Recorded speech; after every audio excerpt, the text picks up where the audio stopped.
morning, everybody, and welcome to Flavor House Network's Weekend Eats. I'm Casey. I'm your host. I know y'all know that from a family who's here. And for those of you who don't, hey, hi, glad to meet you. Come into my life. I got so much more to show you. And today we are going to be doing a lovely, fresh tuna salad. Now, no, I'm not doing chicken of the sea or any of that stuff.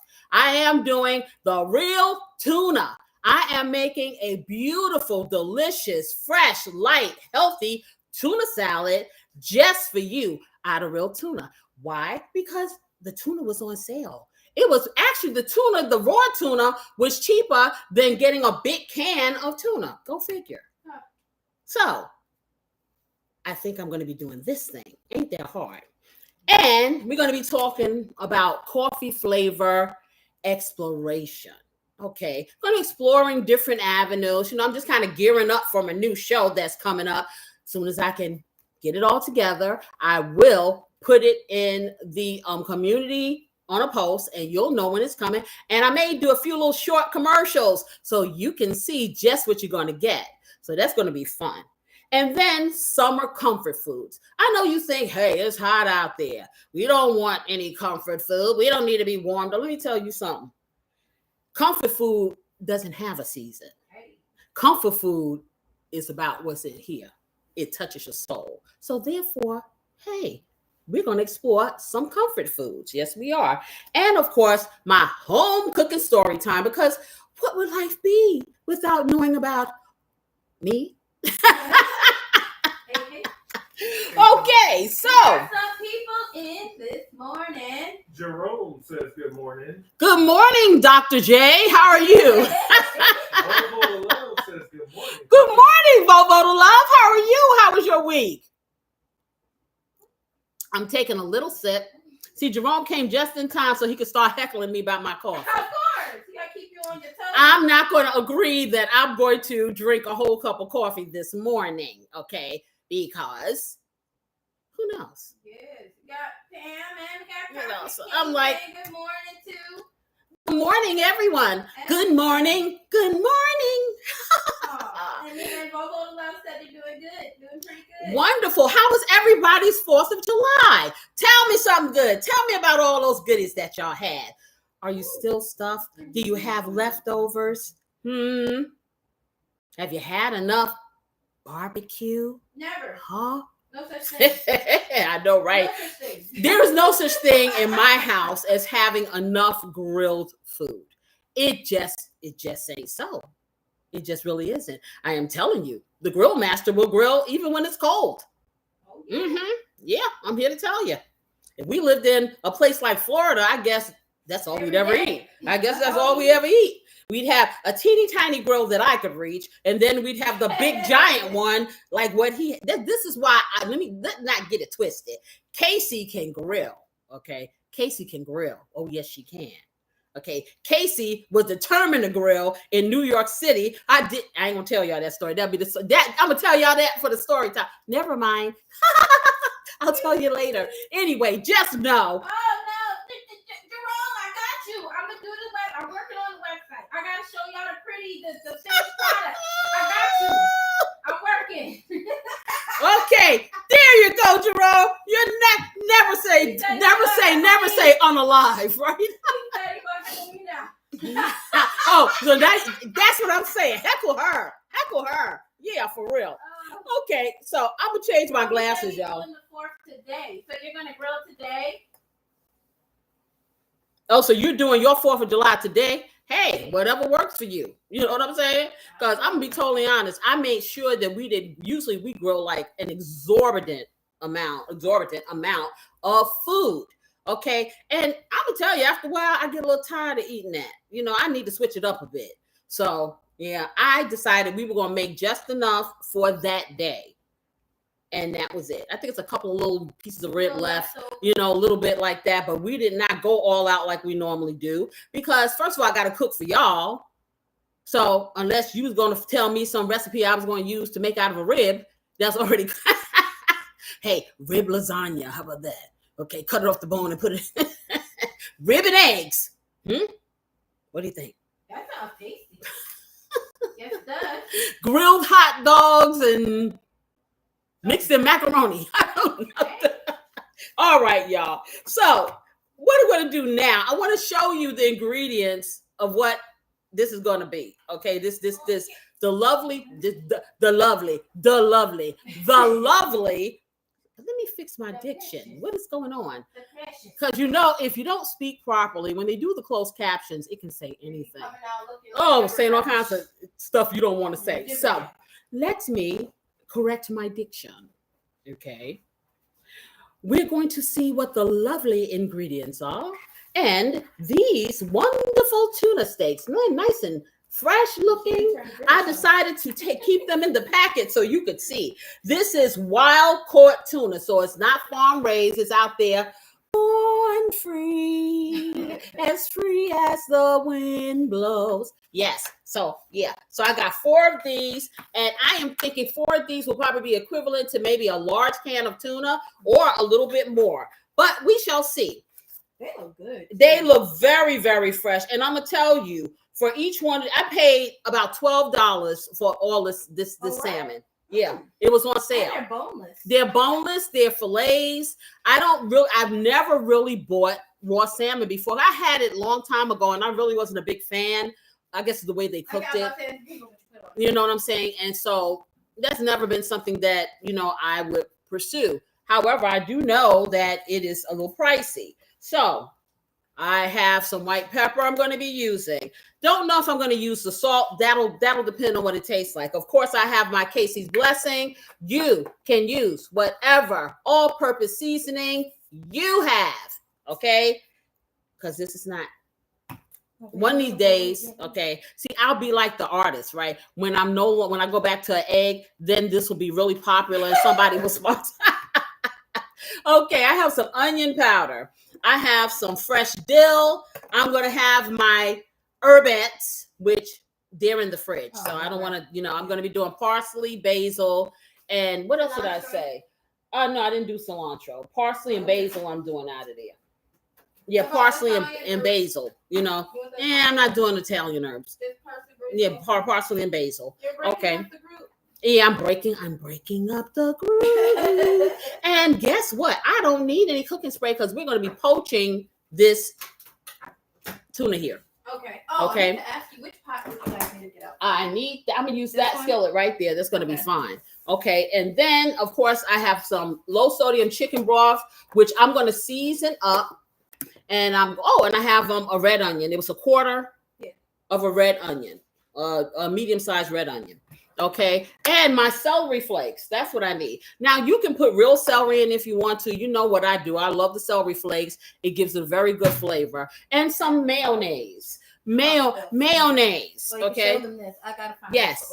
Okay. This is one that's closed. She's got to find one that's open. Okay. And so we're going to do the mayonnaise. But anyway, this is going to be the poaching liquid. You can also, if you so desire, use some white wine to poach it in. Okay, you can do that too and season it up. Does that impact the flavor at all? Well, it does uplift the flavor, and I don't know, I may put a little bit of cooking wine in there, but see, I'm trying to deal with things that people would just ordinarily have staples in their pantries, in their fridges, whatever the case may be. Right. However, if you want to invest in some, it lasts a long time in my fridge because I don't cook with wine and stuff. I really don't. Looks like you may have to open up the celery anyway. I don't know if that's enough. Okay, yeah, that may be. I should have had you chop it in here. You want to put some of the celery in here and chop it. Yeah, put the rest of that in there. Okay, so she's going to put a tablespoon of celery in there. Okay, in my thing. Okay, in my little hand chopper thing that makes all this noise. Okay, so let me move this over here. Get that over there. And I guess you could chop some dill in there too. I just thought about that. So I'm going to do a teaspoonful of dill. Okay, grab what you want now. Yeah, I'm going to, we're just trying to be proactive here. Yeah. Notice that you're rocking those Mickey Mouse ears over there. Jerome, I swear, you are so I funny. change my hair every week almost. Okay. I'm looking, I'm saying to myself, do I look like Mickey Mouse? What is he talking about? I'm talking about the lovely. I didn't know. He didn't name anybody. Okay. My mistake. He just said Mickey Mouse, and I'm like, okay, this is the glasses? You know, why do I look like Mickey Mouse? Okay, so this much, which is about a teaspoonful of the dill. So we're going to put that in the chopper, and you can chop this up by hand, but I don't have to because I got this little chopper. Okay, which I suggest everybody gets, and I know it came from Amazon. My husband bought it. I can't don't hold me to it. I'd have to ask him, but I'm sure that it came from Amazon. I'm very sure. Okay. Nah, it came from Amazon. That didn't come from QVC. That came from Amazon. I can almost guarantee it. Yes, I can. That's another chef that's on television. Used to be, I forgot what his name is, but he cooked Louisiana cuisine. And he would say, onion, and I guarantee. Yes, he did. So let me get this stuff out the way. And let's put it back here. Yeah, I know, right? She's over there chopping up the herbs and saying the aroma is like marvelous. Yeah, if I opened the top, I was like, woo, that smells good. Okay. And if you notice, I'm not using black pepper. White pepper. Oh, yeah. Oh, that's a good smell. Nice. That's a good smell. Yes, Yeah. Put some. Okay. Yeah, did you put all the celery flakes in there? Yeah, so that was a tablespoon of celery flakes. So we had a quarter of a medium onion. We had a tablespoon of celery flakes. We had the dill, which is a teaspoonful of dill. We should have put some. Okay, now we need to put a teaspoonful of the minced garlic in there. Okay. To myself, I was like, matter of fact, make it two. We're gonna do two teaspoonful in the mint garlic. I just found out that the chef that you're talking about is Chef Justin Wilson. Okay, I don't remember his name to be Justin, but I know that I used to like to watch him. Yes, I did. He would say the line, "I guarantee." Oh, you guarantee? Okay, so all right. So we found out who that is. Okay, you prepped all day on the 4th. Tell me why, Mr. J, that you were prepping on the 4th instead of cooking. Did you happen to be at someone else's house eating their stuff? I wonder. I'm just saying. Okay, why are you trying to change the the calendar? Okay, y'all. So Denise popped in. She said, "Hope everyone's having a nice day." Oh, you said Janice came? Yeah, Denise popped in and said, "Hey." Oh, hey, Janice, how are you? Good to see you. Yeah, I'm hanging in there. Yes, I am. Oh, I was saying, you see, I'm not using black pepper. I'm using white pepper. White pepper goes really well in tuna. It really does. Trust me. For those of you who haven't tried it yet, find yourself some white pepper. Yes. Okay, so I'm gonna put this over here. So yeah, it's a little milder, right? It's milder. It's milled. It's the milling of it is very smooth. It is not black. It doesn't taste like black pepper. Mm-mm. It's not as robust. I want to say, robust. I will say that, but like I said, to this date right now, I cannot explain what the flavor is. Maybe I'll look it up on Google and they'll give me an explanation of what it tastes like. Okay. I say buy it and you will know. So yeah. Okay. So I'm going to talk a little bit about this coffee flavor explosion. Explosion. Exploration. Okay. And I thought about it because I said, okay, if I'm going to have a whole show about coffee and the different places it comes from and the different ways people use it and blah, blah, blah, blah, blah. And then we just sit and really just I don't know, they used to call them coffee clutches. A coffee clutch or something like that, where you just kind of sit and you drink coffee. And I think that's how they say it. Look that up, Corey. And a coffee clutch, a coffee clutch. Okay, but basically, where people hang out, they drink coffee, and you just talk and you vibe and things like that. Yes, Jerome Corey said that. Justin Wilson. Corey said that. Oh, I don't. Also, hold on, wait. You already read all these comments? Jerome explained why he didn't cook yesterday. He said he had to get stuff from the supermarket. Yeah, so I guess he didn't have it ready yet. And Low Water is here. Oh, good morning. How are you? So from what I can tell here, it's called a coffee clutch. Okay, I'm all off. A coffee clutch? That's a new one. I don't know. Spell with an A. It is KLATSCH. Okay, anyway, a bunch of people sitting around drinking coffee. Yeah. Okay, let's just put it like that. Whatever it is. Coffee conference. No, a coffee conference for real. No, but anyway, just talking about things and vibing. Whatever happens to be on your mind, and whatever the coffee brings out of your essence. Low Water said it's pronounced clutch.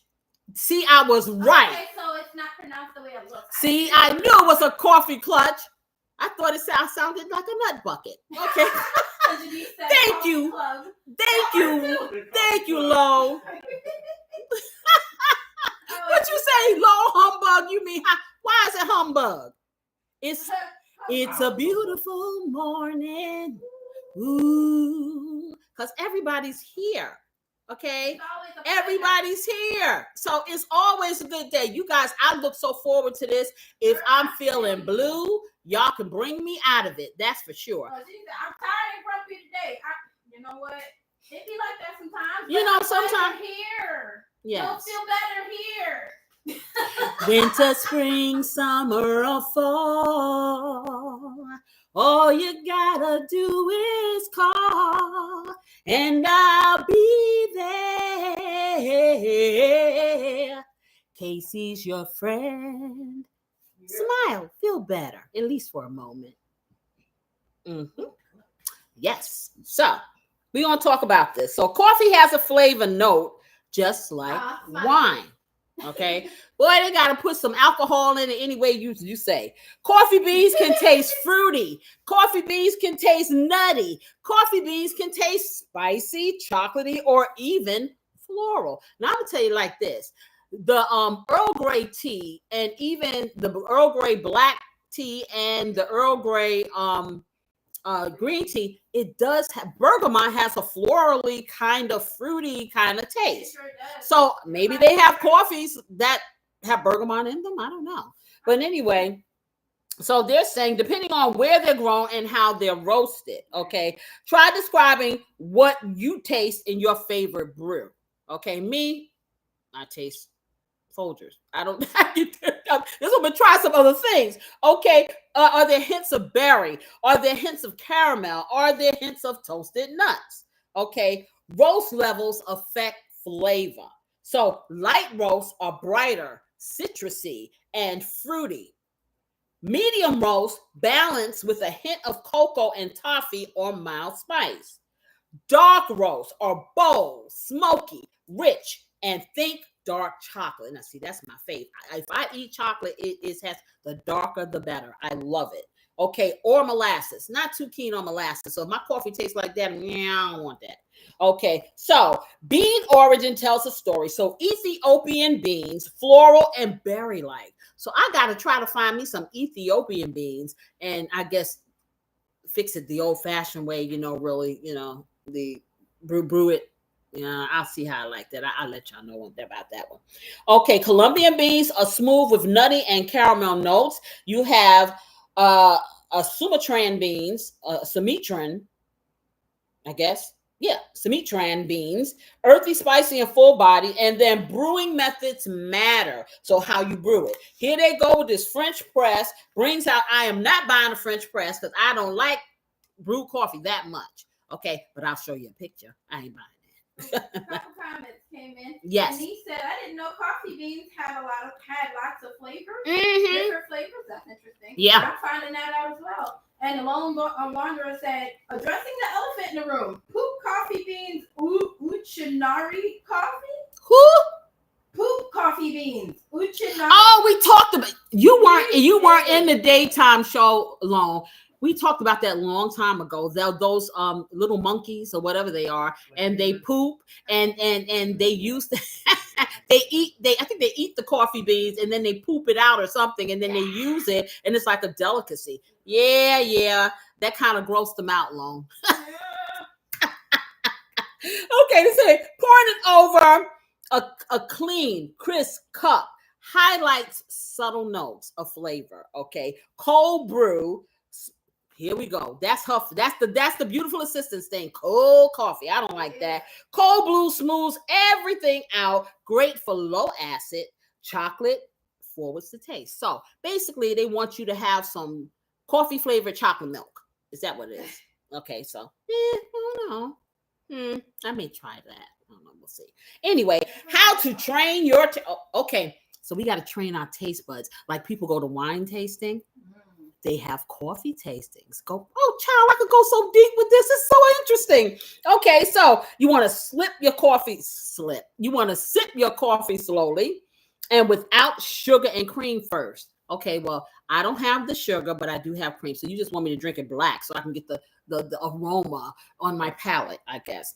Use a flavor wheel to help identify the tasting notes. Try side-by-side tastings of different roasts or origins for comparison. Maybe I'll do that on my new show. We'll have a coffee tasting. How about that? I'll tell you guys ahead of time what kind I'm going to get, and then we can all taste it together. How about that? That should be fun. Okay. So your coffee, your vibe. Okay. So I like my coffee very strong. So I guess I'm a bold liker. Go dark roast with cocoa nuts.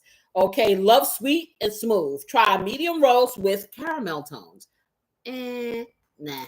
I'll go. Give me the darker espresso. That I want that hair on your chest kind of stuff. Okay. Crave complexity. Okay. Light roast and single origin beans will be your jam. So, as I said, y'all, there's no end to the coffee. I'm not going to negate the tea because everybody is welcome to the coffee vibe. It's just about vibing and just, kind of getting together and mingling. I'll talk about other stuff too. Yes, I will. I promise. Especially if you give me some ideas like my friend Lone, because, honey, she's full of them. Oh, yes. Said I prefer to grind my own. Oh, you grind your own? Oh, you grind your? Do you have a grinder at home, Jerome? Interesting. Okay. Will wonders ever cease? Okie dokie. So, what I'm gonna do now? We're gonna get over here, and I do need some cooking spray. Why in the world did I say I didn't? I do. So I need it because I forgot. We're using an old pan over here, but the old pan is bigger. So a beautiful assistant will get the tuna out. We want to rinse the tuna with cold water. We're going to pat it completely dry. I am not going to put any seasoning on it, but what I am going to do to ensure that it's moist, I am going to have her poke a few little holes in it and just sprinkle a little bit of meat tenderizer on it. The only reason is because I need to cook this well done. I do not want rare for a tuna sandwich. So I sprayed your pan already, so you don't. Okay, so she already sprayed my pan. Now that's only because I got old Nellie over here. I'm still waiting for her new sister to come. I tell you, some places take forever. But then the thing about it is I'm going to have to break new Nellie in. Okay, even though she looks like Ethel over there, hey, she may not work like Ethel. I tell you that for sure. So we're going to do that. And we got to get this stuff poached because I do want to stick it in the fridge I'll stick it in the fridge for about 15 minutes. I'm going to cool it down because it's best when it's cold. But, I'm not going to even tell that. For me, like when I made that chicken salad last week, I'm going to tell you like this. It was so delicious. It's like the flavors just bursted at room temperature. When it chilled and it got really cold, it was good, but it was better to me. Okay. Okay, I'm trying to read here. Okay, what you say? Hello? What are you saying no thanks to? To the coffee poop. Oh, to the coffee poop? Hey, you never know. Listen, they have this station. They have this station on YouTube. I don't on this channel. I don't know what it's called, but every time, I'll turn my YouTube on and I'm getting ready to go to my YouTube studio or something so I could do some work. It'll pop up every now and then. and they are short. And they show these people, and this lady has this great big metal, I guess, walk type thing, and she's outside, and I think she's from Indonesia or somewhere. And the things that she cooks, oh my gosh, some of the stuff that she cooks up in there, oh no, Then I saw a guy, and it was horrid. I couldn't believe they let that be on here, and they're telling me to say on the live. This guy was sitting here, I guess he had skinned a puppy. And the dog was sitting in a wok, and then he's pouring hot oil, on it. It's not alive. They did it like it's food. Well, I guess it is food wherever it is. I don't know if it was Indonesia or Korea or whatever.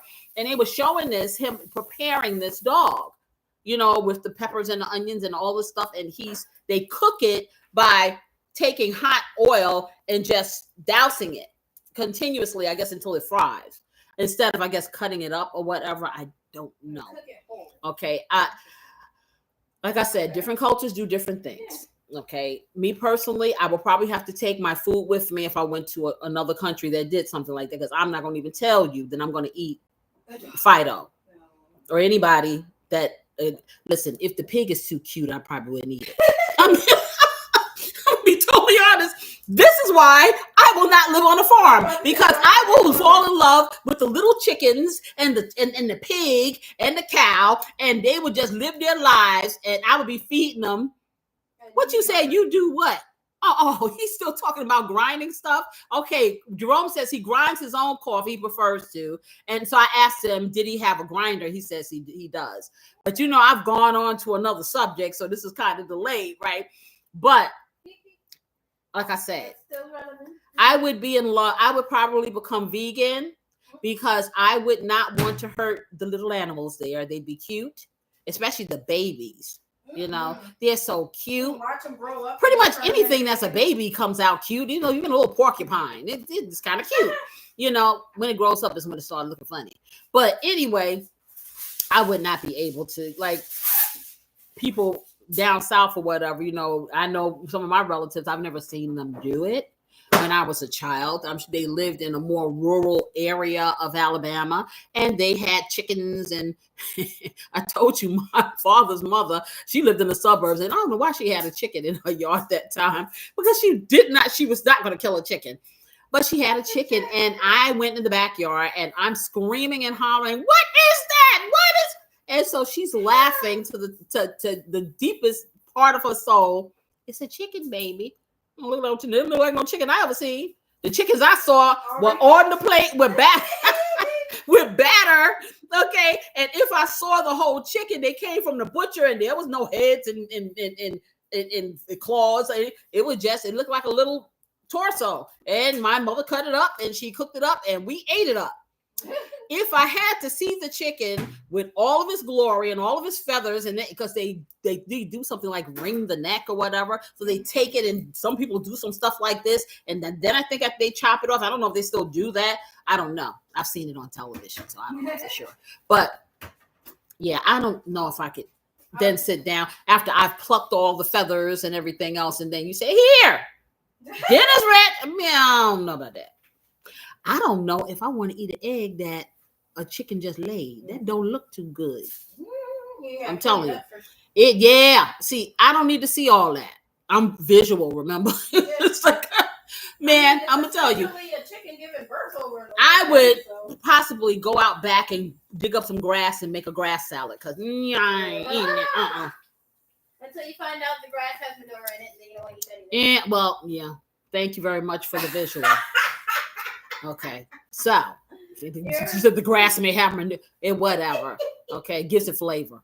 So we won't eat a poop coffee, but we'll listen. Eat poop grass. That's Lone says she wouldn't eat the poop coffee. Okay, I didn't say anything about the poop coffee. Now if they tell me it's the poop. I'm sorry, but I feel like it would taste a bit crappy. I know y'all didn't hear that, so I will not repeat. But let's just say, corny. No, it was quite witty. Okay. However, I'm not saying anything about that. Okay, so I want to get over here. Did you take you took the turkey, the tuna? Yeah. Okay. See, you can tell I'm not used to cooking this stuff because I'm calling it everything.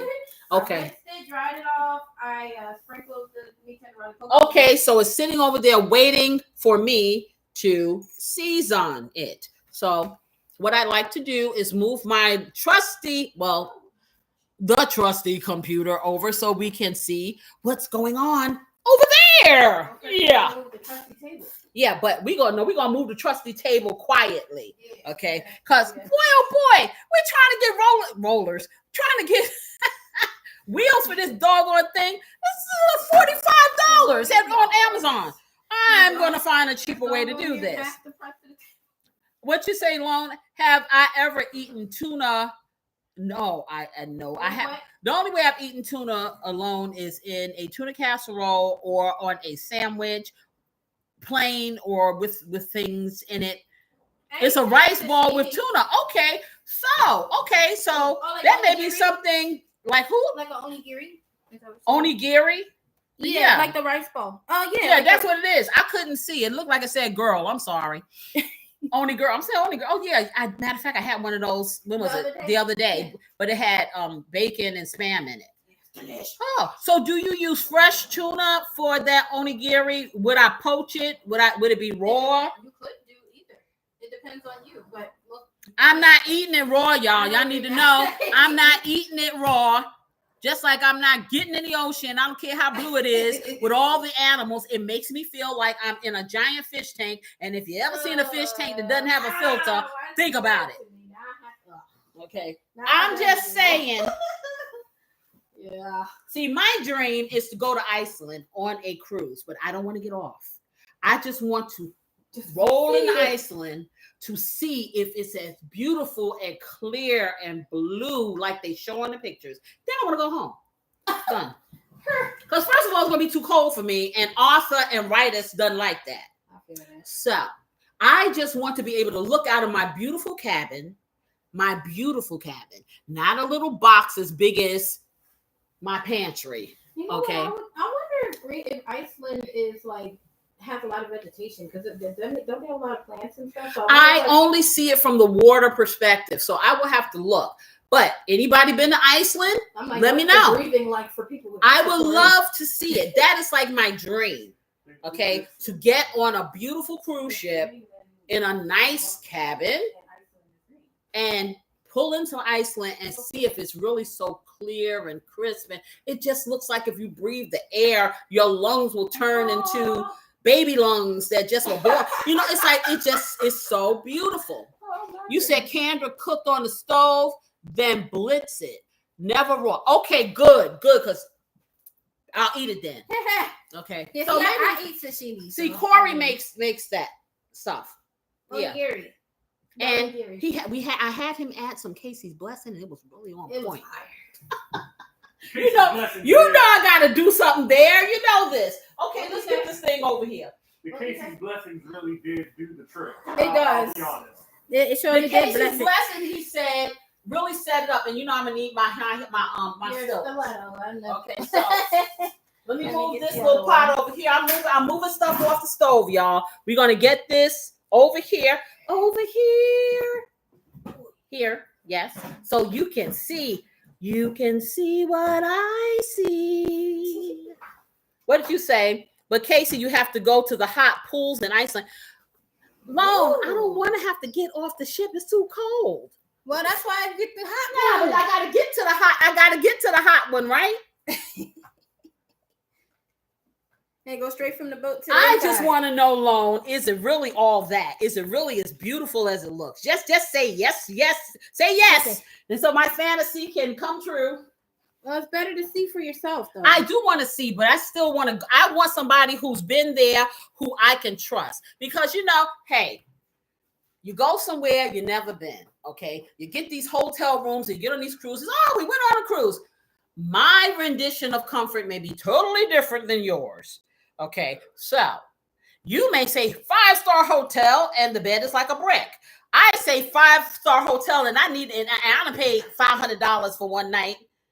I need to be able to float. Okay, so if I have someone who's actually experienced it, Because what I see on television, hey, in TV land, we make it all pretty and nice. Okay. If it's really like that, it could be I could get off the boat and some wild animal runs me down. I don't know. Okay. All I know is it looks like, for someone who has allergies, it looks like I could actually breathe and never take a pill.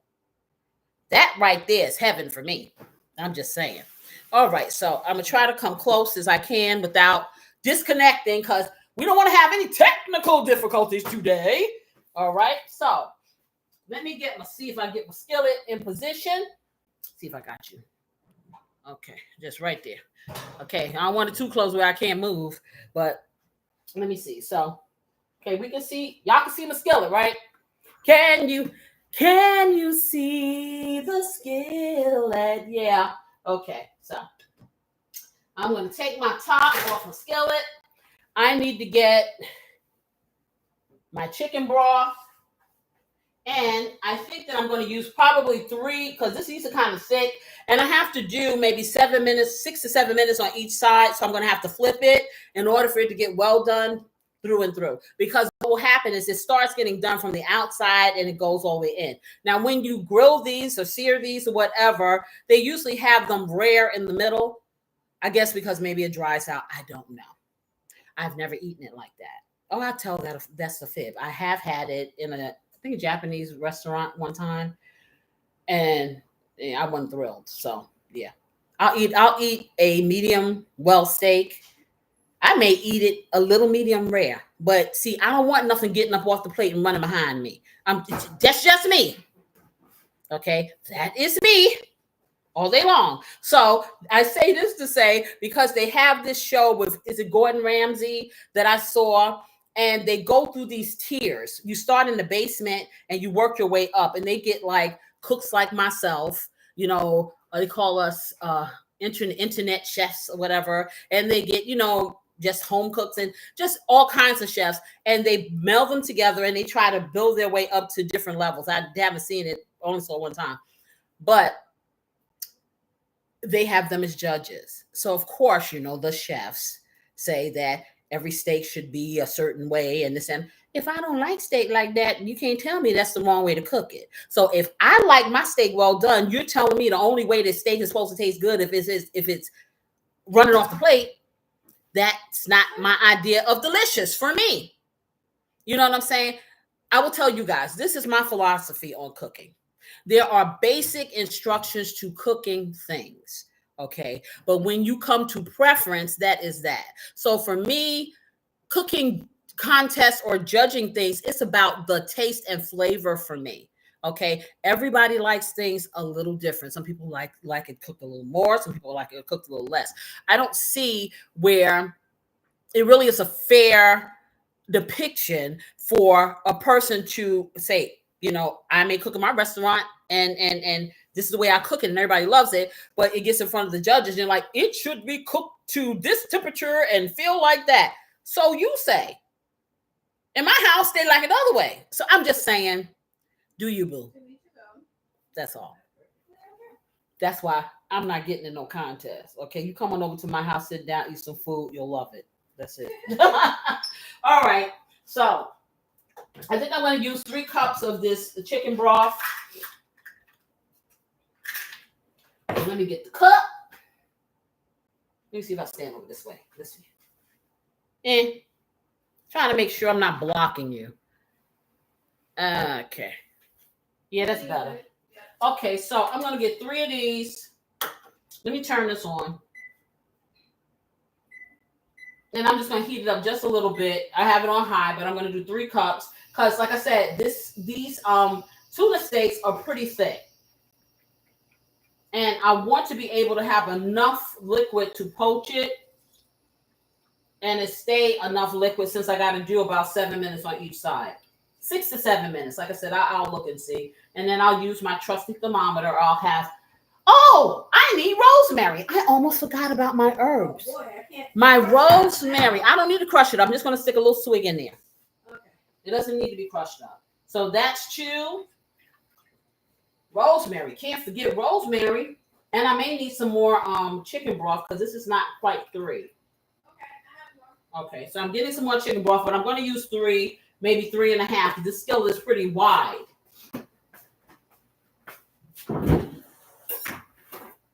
Just trying to get this. I spilled a little chicken broth on the stove, so I want to get that off. Okay, I have more chicken. The chicken broth cavalry has come. Da, da, da, da. All right, let me open this up. Here's some Mary. Okay, and Rose and Mary are here. They're just off here waiting in the wings, y'all. Okay, so I'm gonna put a half a cup, another half, so about 3.5 cups of fluid in here. Yeah, that should be enough. And this is a 12-inch skillet. So if your skillet is smaller, you don't have to put as much because, of course, it's going to rise and be a little higher. Okay, so let me get this over here. Now I'm going to start to season. Now I have this rosemary, and I would have had it crushed up, but no problems. I will stick it in here, a whole sprig of it. And it is very fresh and fragrant. I can smell it. Just like that.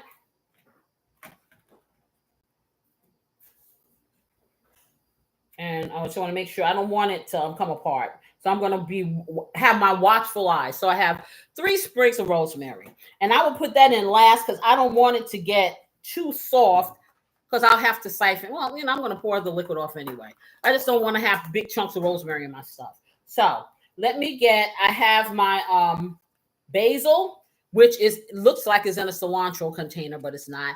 And for those of you who have not been with me, these are my herbettes. I'm only using 2 of them today. The other one's on vacation.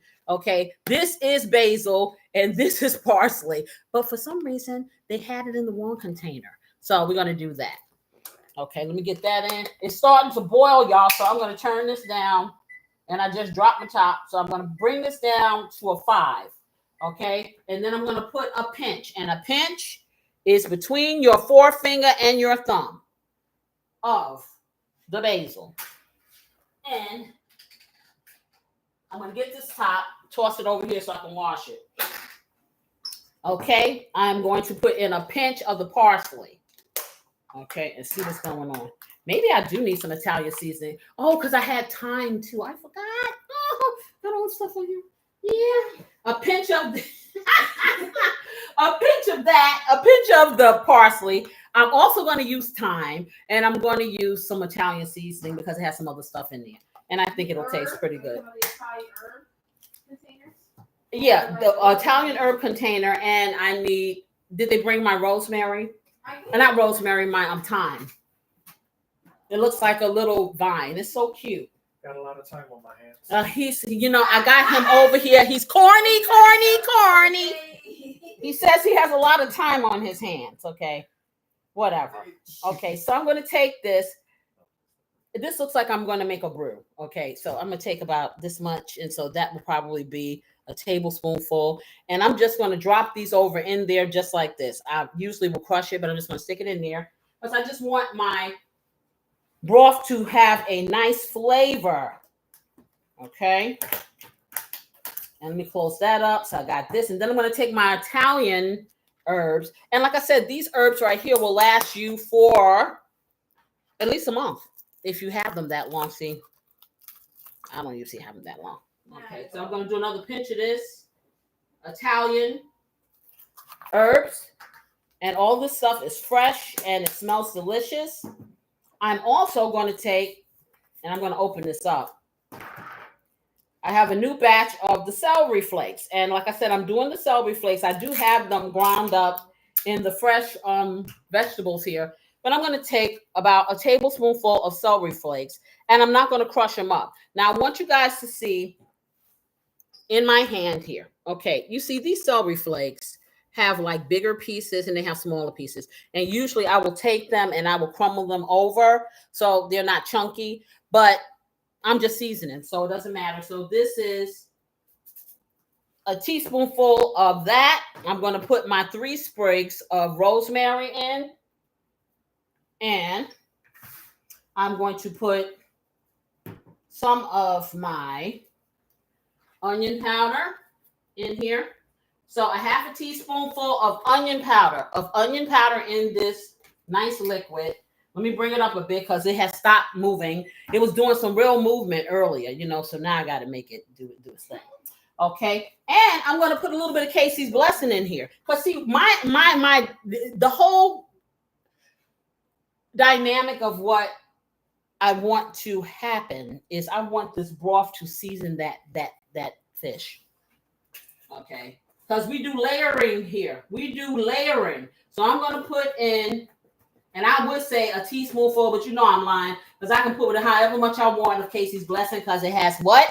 No salt. Well, same difference. Yeah, no sodium, no salt, whatever. Okay, so that's where I'm at with that. And I think I'm going to put just a little sprinkle of salt. Just a little. Okay, which would be about a 1/4 teaspoon of salt. All right, so let me get something to stir this. And voila, it's here. Okay, so let me stir this all together now. Okay, I'll put this over here. And I'll get my herbs out of the way. What I do need is, and I'm going to move back, I need to get my mixing bowl. Because, of course, I'm going to need my next mixing bowl. Because I'm going to have to get this tuna in there. So, what I will do is I will wash this top so I can get this back in the fridge. The little top from the herb thing that bounced on the floor. Let me clean it off. With a little bit of disinfecting soup. Okay, and I'm going to dry that, and then we'll get it into the fridge. All right, so I need to get this moving, so I'm taking it up to a medium on a 7 for my stove because I want it moving, but I don't want it moving so much that it's going to evaporate before I can get my fish going. And what I'm going to do is once I get the fish in, I am going to put it. We may need a bigger one. This is the second largest one. Yeah, I mean, I'm not sure what it's going to end up looking like when I flake it. You know what I'm saying? So I'll just go for the biggest one, and then I'll transfer if I need to transfer.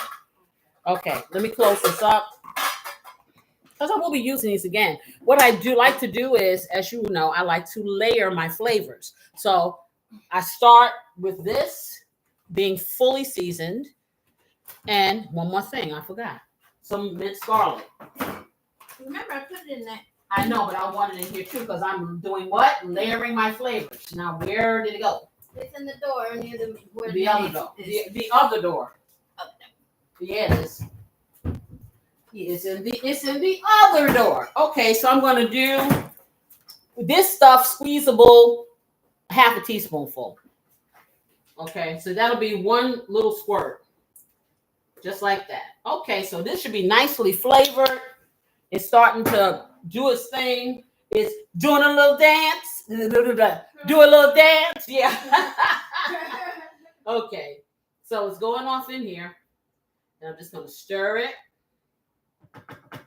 And then I may put some more chicken broth in there because once I get this chicken in here, it may not cover as much as I wanted to. But we'll see. So let it come to a little boil. And then I'm going to put, listen, did y'all hear me say, what did I say? Chicken. Tuna. Don't get it twisted, y'all. It's tuna. It's okay because tuna is the chicken of the sea. Sorry, you can't help it. Yeah. It's funny. Tell me if y'all can hear these corny jokes. Please let me know. See, the people are dropping off because you're giving corny jokes. No. Come again. No, it was 12. Now it's 11. They heard the joke. So hard they accidentally clicked out. Yeah, right. They like, we going far away from here. Okay, so I'm going to put these in. See how nice they are? Really nice. So let me get this in. You said what? No, I'm seeing a few messages. Okay, that's it. Okay. So I haven't made gimbap. What's gimbap? Before. I have made musubi, however. Okay, we're talking about spam. Yeah. Okay, this was a conversation she was having. Oh, you're still talking about that? Yeah, Corey and Lolo having a little conversation about onigiri. Oh, okay. Okay, I didn't know how much. They having a side chat about this stuff. something that I have never cooked. Okay, so. Oh, okay. So Teresa said, "Hey, I'm experimenting today. I'm going to try this vegetable called Jimiaka." Oh, I know what you're talking. It's JIMIACA. Right. Yeah, I've seen it in the store. It looks like a root and easy to peel. It'll be like a breakfast dinner for me and sauteed shrimp. And that's a wrap. Okay. Sounds good. I'm gonna put a top on here, guys.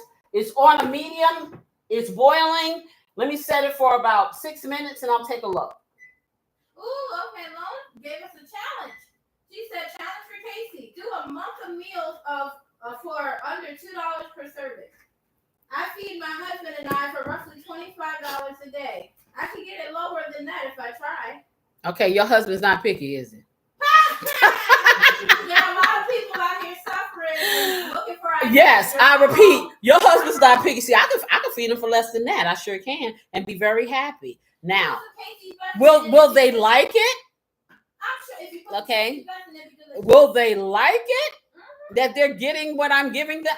Hey, we'll love it. That is a challenge. What did she say? $2? Under $2 per serving.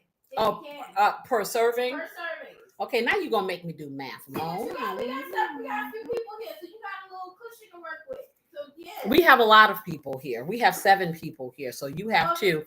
And see, all you have to do is hit your husband upside the head with the skillet. He'll be all out. He'll be all dizzy and out of his mind, and then you just stick it in his mouth.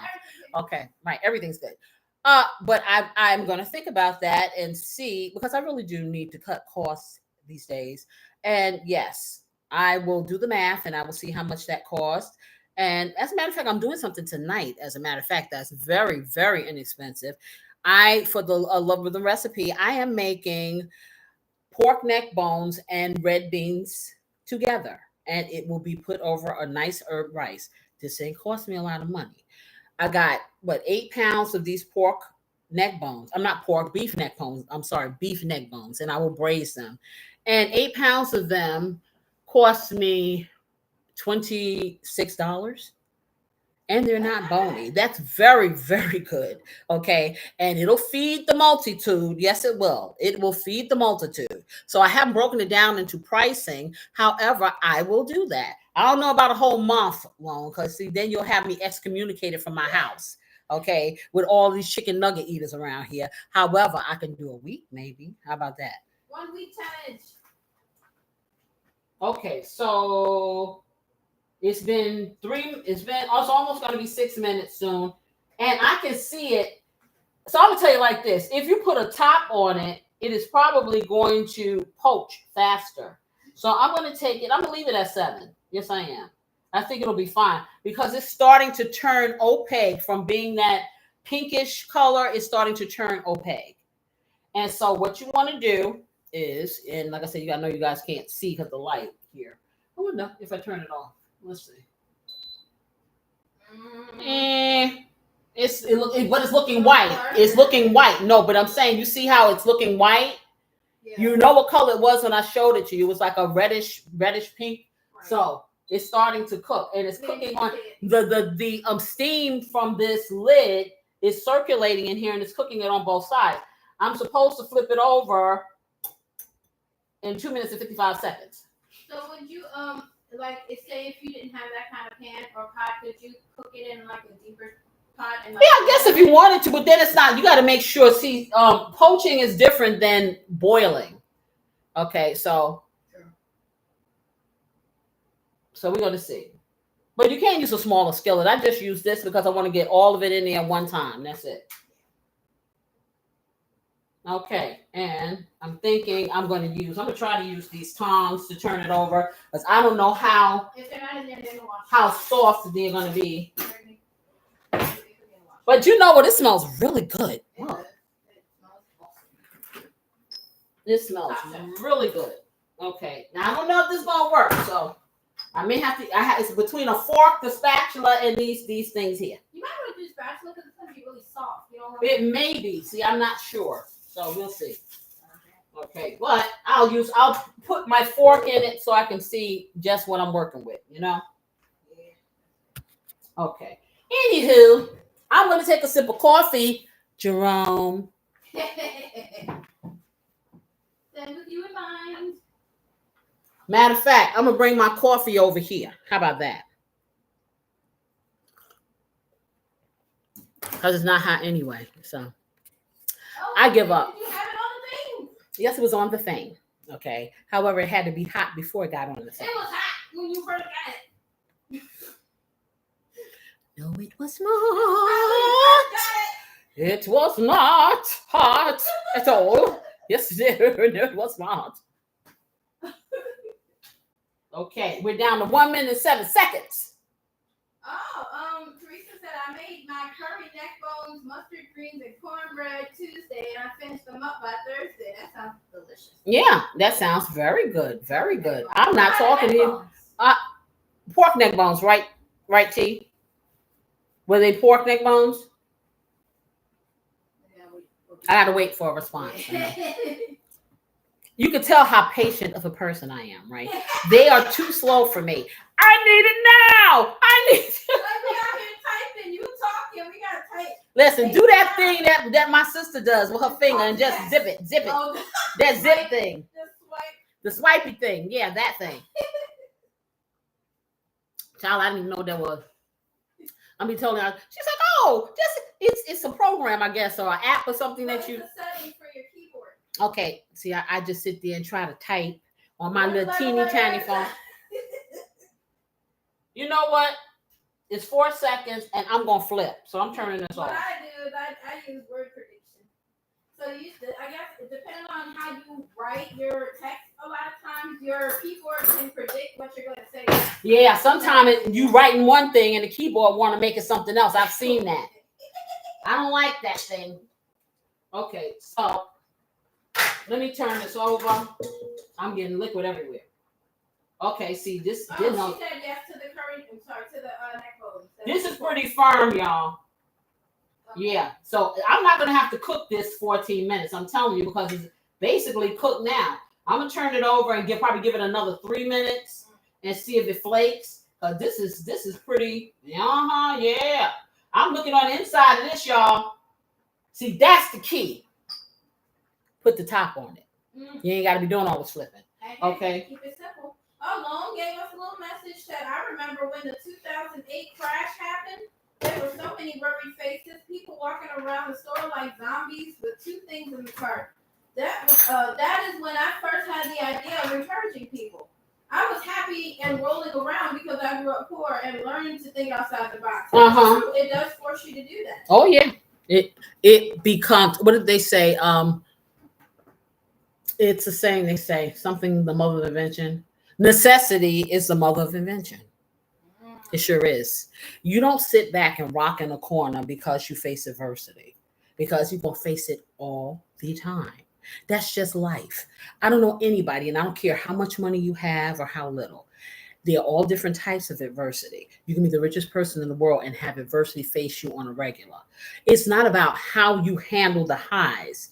You enjoy them, savor them, but it's how you get through the lows, because life is a series of peaks and valleys. So when you want to crumble every time something doesn't work for you, you'll never progress. You'll stay perpetually in the same place, and you will ultimately be very unhappy. Okay, so it's like, ooh. I know one thing. This is interesting.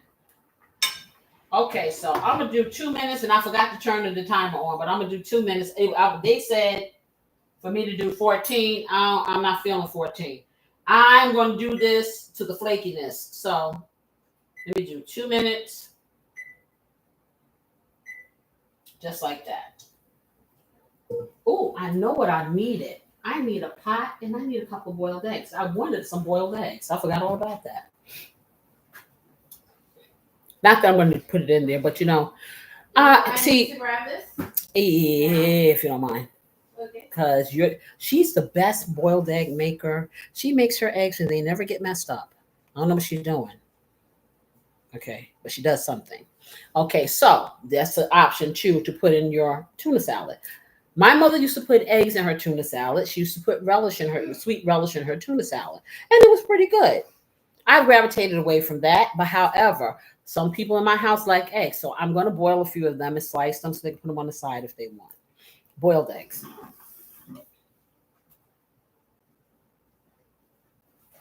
Okay, I think we're coming up the stretch here. See what this looks like.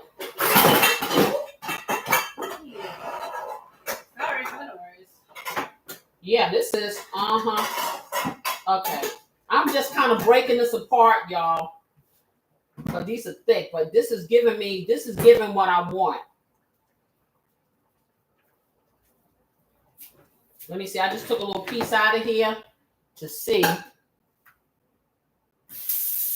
Yep, that's it. Wow, that's amazing. That's pretty darn good. Okay, so I'm gonna turn this off. So that took me maybe about 7 minutes all together with the top on it. Okay, take my timer off. Now, what I need when you move from over there, I need the colander. I want to strain this liquid off of here because I need to cool this down so I can flake it up. And what you would normally do, you do it, far ahead of time, more ahead of time than what I'm doing it. But I want to flake it up. How many eggs you want in here? You can do 3 or 2. Yeah. 2 is fine. 2. Yeah, 2 is fine.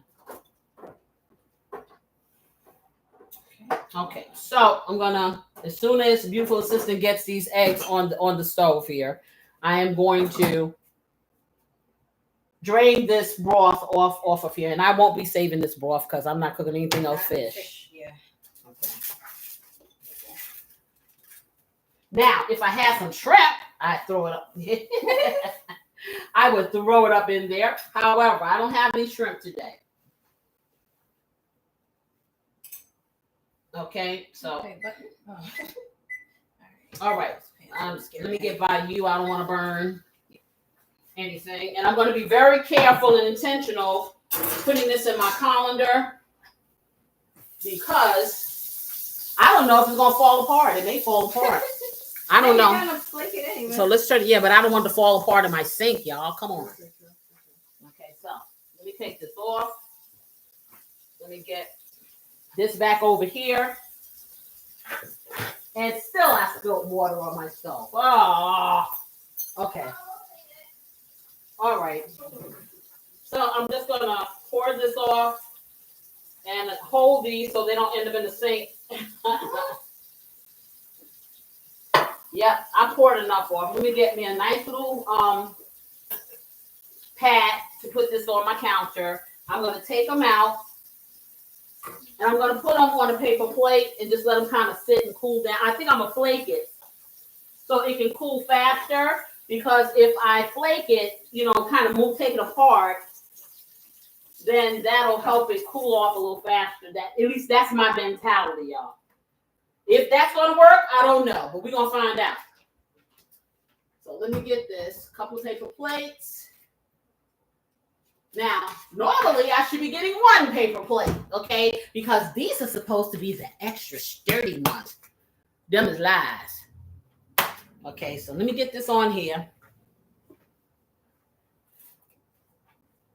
And see, it was great because all of those, the rosemary and the thyme that I didn't chop up, it started to come apart. However, it came apart in the skillet.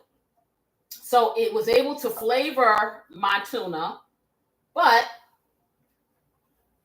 it didn't incorporate itself in it, which was good. So,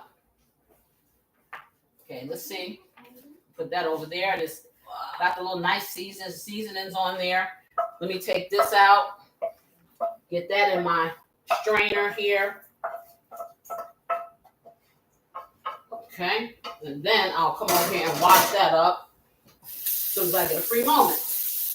But for now, what I want to do, I want to try to flake this up as much as I can. I would put it in my metal bowl right now, but see, that bowl does one or two things. It holds heat, it can conduct heat, or it can hold cold things. So I missed a few messages while I was over there. Long said there's always something else to cook. I guess that was in relation to the growing up poor and being creative. And then she said, my old man gets meat or fish every night of the week. We had meal last weekend. Oh, so y'all get real creative. okay, but look where you live, Lone. You live in the seafood capital of the world. Okay. I'm lucky here if I can get a tilapia that's halfway decent. I wish I could. Now I'm sure that the grill master would love to have fish. I don't mind because I like fish. Okay. However, getting the different types that you want is really challenging depending on where you are. Now, where you are, you got everything. You got all that stuff. Everything. And well, at least that don't cost negative. Exactly. It's like for me, I'm from New York City, and in New York, they have this fish called porgies. Okay, it must be indicative to the Northeast or the North region or whatever, because you can't actually go to Coney Island and they're floating. They're swimming around in there. You could fish for them there. Very, very tasty fish, delicious. Whitings, okay, they don't have that where I am. They got some croakers or some other stuff, and then they import it from other places. You get it frozen. I hate frozen fish. Okay, but the bottom line is it's not easy to get, so we've learned, because when we were home in New York, we would get, because I like fillet fish, so I would get flounder. It's rarely do I see flounder in my grocery stores here, and I'm just being honest. So I had to learn to like tilapia, which I had never really eaten.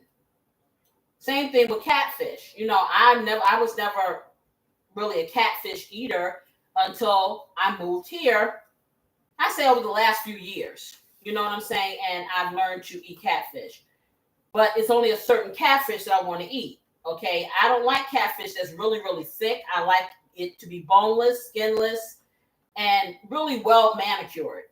And it needs to not be overly thick, because I really don't care for it like that. So yeah, for real. Here, like I said, what you find a lot of here though is chicken, and chicken. Now, what I'm feeling here with this tuna, it's more of a meaty texture that I'm feeling. So what they do probably when they can it is, sitting in whatever, the olive oil or whatever it is, or the water, whatever, changes the texture somewhat. But this is more of like a meaty texture, to be totally honest. More of like I don't know, maybe like a turkey or a chicken or something. But then it's hot, so it may differ when it's not hot. Anybody care to taste it, be a guinea pig and see? Yes. Excuse me. Okay, well, I didn't have to say that twice, did I? Because I'm going to flake it some more. Can you finish reading those comments? It was a couple more from Loans. Wait, why did you read it? Well, I wanted you to be able to taste. No, I thought this went off. I was like, wait, you need that? No, taste that. I'm going to let beautiful assistant taste it. What do you think about the consistency? I was about to say. It's not like regular tuna, and I think it depends on the tuna that you get, because this was ahi or something tuna. I forgot to even look at the name of it. That's good. But the texture is different. The texture is different. But it's tasty. Like it has more of a bite to it, but not like a bad bite. Like it gives you something to chew.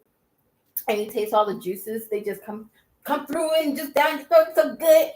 I can taste all the seasonings and everything. I can't wait. What? I think that I would love to make a tuna casserole with this. Yes! Oh my God, that would be fire.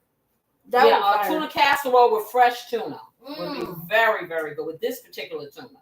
But you have different types. You have yellowfin tuna. You have a lot of different types of tuna. One thing I will say though, that is completely different than canned tuna. You can taste the freshness, like almost like the seed. You can taste that's the thing what people fail to realize.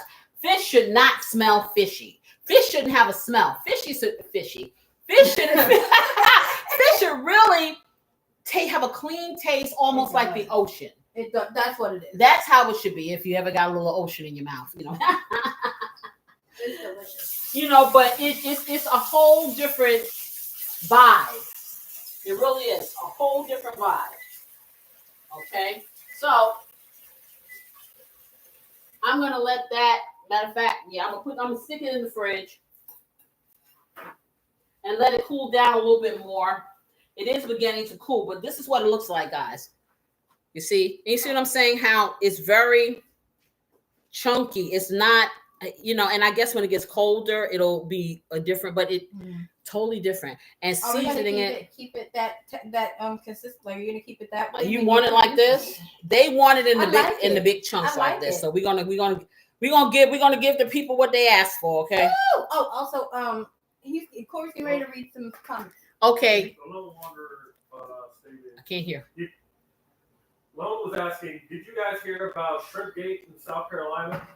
There are laws that say you have to buy shrimp off of local trawlers. Really? I have not. I didn't hear that. Yeah, it says the restaurants were lying about the shrimp's origin. They're in trouble. Oh, wow. Wow. So they're policing the shrimp, huh? Well, I guess because it's probably difficult to get things. Yeah. You're right. Yeah. Okay, I'm gonna stick this in the fridge. I'm gonna put it a freezer bag over it and just let it sit in the fridge. I was gonna put it in the bowl, but again, it's still a little warm. And while we finish talking and stuff like that, then we can, you know, yeah. I just gotta get these eggs done. I really do. Okay, so let me put this in there. Now, some people suggest that you take these steaks and you sear them first. I was kind of against that because, like I said, I wasn't sure how dry they would get, number one. And I don't really want crunchy crust on my tuna, you know. So I guess you could. If you do like indirect grilling to get that grill flavor, if you just want to have that, it's something different, you know. But I'm with you, Lone. Yeah, and I will take that challenge because, like I said, I think that if I look hard enough, I will find a wide variety of things that I can cook, even if the kids don't want to eat it, but the big people will, you know, and just to prove my point and to be interesting and not to be boring and to repurpose some things. Because, see, that's another thing that will help you save money. Repurposing is the key. Dude, now I'm excited about that casserole. I want you to say some of that. What casserole? The tuna casserole. Tuna casserole. Well, no, since it's on sale, like I said, I'll get a couple of more, and I'll be totally honest. This right here will make a very large tuna casserole, you know, for my family, and they can eat that for 2 days. So here's one right here. Good. Oh God, I would eat that just. Yeah. Oh God. Yeah, here she go with making up song. See, y'all didn't see y'all did this thing is really boiling a lot. Yeah, I know. I'm gonna turn it down in a second because I'm actually trying to turn it off. Yeah, let me turn. You want to turn it off? Okay, yeah, she turned it off. Okay, how long did you cook this for? So I cook it till it boils, and then I put a 15-minute timer on, and I let the hot water sit with the lid on it. So okay, I'm getting the condensation off of my tiles, guys, because she forgot to turn on the hood. Well, I didn't want to turn it on. You were talking. Yeah, I know, but yeah, I'm trying to. And you see how short my arms are. I can't hardly reach it. You know, but this will keep my tile from getting jacked up, which I don't want. Okay, so excuse me as I tidy up. Okay. All right, so she let it cook for 15 minutes, and I don't realize that we were standing here talking that long. No, it's not 15 minutes yet. So I let it come to a boil, and then I cook it, or let it sit in the water for 15 minutes. So I have a timer on. It's been about 5. So she cooks it. She brings it to a rapid boil, the water with the eggs in cold. She brings it to a rapid boil. She lets it cook for about 5 minutes. Then she sits it to the side in the heated water for another 10 minutes. So total 15 minutes, perfect eggs every time. Okay. So, and easy to peel. When you put it in the water while it's cold, for some reason, as it cooks, it's easier to peel. It just comes right out. And she's saying it's easier for it to peel, for it to peel. Because, you know, sometimes you'll boil an egg and you think you've done a great job, and then you go to open it and some of the what is that? The membrane sticks. Mm-hmm. and then your egg is all jacked up, especially when you're trying to make deviled eggs. That's so annoying. But she never has that issue. So let's try her recipe. How about that? Okay. So let me get this stuff back over here. And then I'm going to go over here and tell you about that summer comfort food. How about that? Yeah. Oh, do I need to move the camera? While we wait. You want me to move the camera? Yes, I'm going to move the camera. And we're going to get it. Let me rinse this off because I'm going to need my fork again. Although they're telling me, don't make it smaller. Keep it big. They want big, giant chunks. Big, giant chunks. I like texture. That texture is nice. They like the texture. What can I tell you? Okay, so I'm back over here. And I'm going to need, I'm going to have to turn this around because I'm not going to go back to the stove after that. So we can kind of move this back around. Slowly I turn. Step by step. Inch by inch. Anybody watch I Love Lucy ever? If you haven't, you should. Funny lady. I loved it too, and she's but a wee lass, and she loved it too. But then she has me as a mother, so it's probably a lot of things that she's seen that people her age probably don't even know what they are. However, isn't she lucky to have me as a mom? Yes, because I exposed her to so many things that she may miss or think that is brand new. Okay, and it ain't. Okay. Because I'm here to tell you, if this isn't Generation Xerox, it should be. Okay. That's all I'm saying. So, let me entertain you. No, I'm not going to entertain you. Come on, what do I look like? An actor? Okay, so back to those comfort foods. So like I said, tonight, I'm going to be doing those neck bones, okay? And I did make them once on one of my lives. I think it was the morning one. But these were some little skimpy little things that I had to get from a little Chinese market, Instacart with 30 miles to get. It was like $80. And literally, they were bones, and nothing but bones. It was very good because I like oxtails. Oxtails are what, man, let me tell you something. You would think oxtails was some big delicacy or something. Oxtails is straight up peasant food. That's what they call it, comfort food. And those things should be inexpensive. Everything is a ham hock, $5 for one. Okay, so I'm just saying, the things that people would wrinkle their brow and not eat or whatever, now everybody's eating it, so now it's more expensive. So when I had never tried the beef neck and bones before. When I bought them and the way that I cooked them, they tasted like oxtails, but for a fraction of the price. So when I saw them, I went to a store that I don't normally go to because what was I looking for? I was looking for I was looking for pork neck bones, but I wanted some that were nicely done, not a whole lot of fat and some meat on the bone. And as I was looking, I saw beef neck bones. So I said, oh, let me get these. And then they were cheap too. I'm like, wait a minute. Okay. Do you know how much I paid for this and they were literally bones. These have meat on them. They look delicious. They almost look like a beef shank, but just half the size or half the bone or whatever. Bone is just shaped differently. And it's different than the pork neck bones. Like the pork neck bones require you to parboil. When I clean these neck bones, I can thoroughly clean them, get all of the spinal cord and stuff, because that's what that white stuff is in the bone part. That's the spinal cord. It's a different dynamic. It really is. It looks different. So I don't have to parboil these. I just have to clean them thoroughly because I clean everything. Okay. And then I put my stuff on it. Well, you'll see. Come later. You'll see. Anyway, but that, and I said to myself, okay, what could I make that's almost like a one-pot meal? And of course, I'm going to do the hack. Now, you can do it the whole long dynamic if you want to. But my hack was cheap. And it's going to be delicious. And I think the children will eat it. Okay. Because the meat is just really, really flavorful. And I really like small red beans. So I decided to put the two together. It's something that is hearty. It's something that you cook on your stove top, or you can put in your crock pot and cook it, or your Instapot or whatever, if that's what you choose. I'm all about the top of the stove.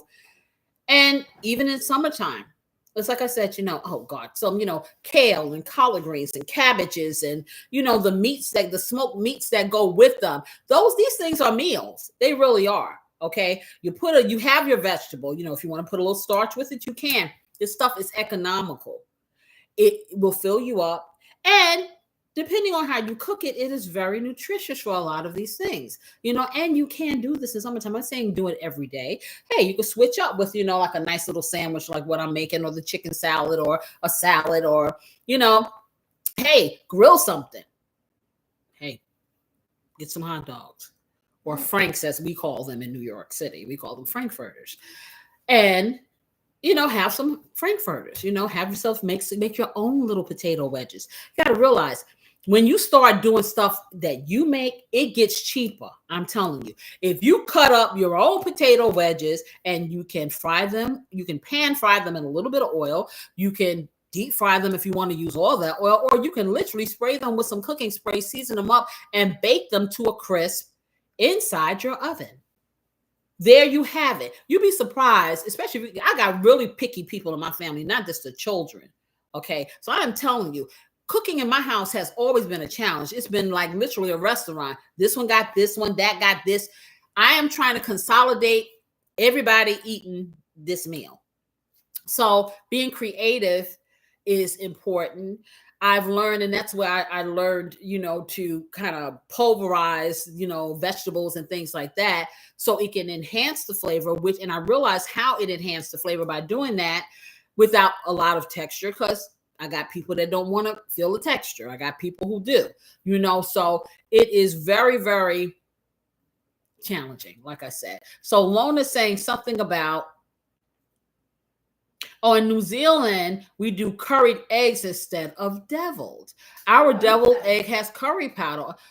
Okay. And I could roll with that. I can make a deviled egg, the inside, and mix curry in it and make it. Oh, self-improvement sis is back. Hola, we love her. Hello. Oh man, you should see her site, man. Girlfriend is doing the thing. She really is. She is doing that thing. Y'all need to watch her. You really do. She's very, very health conscious. She looks fabulous.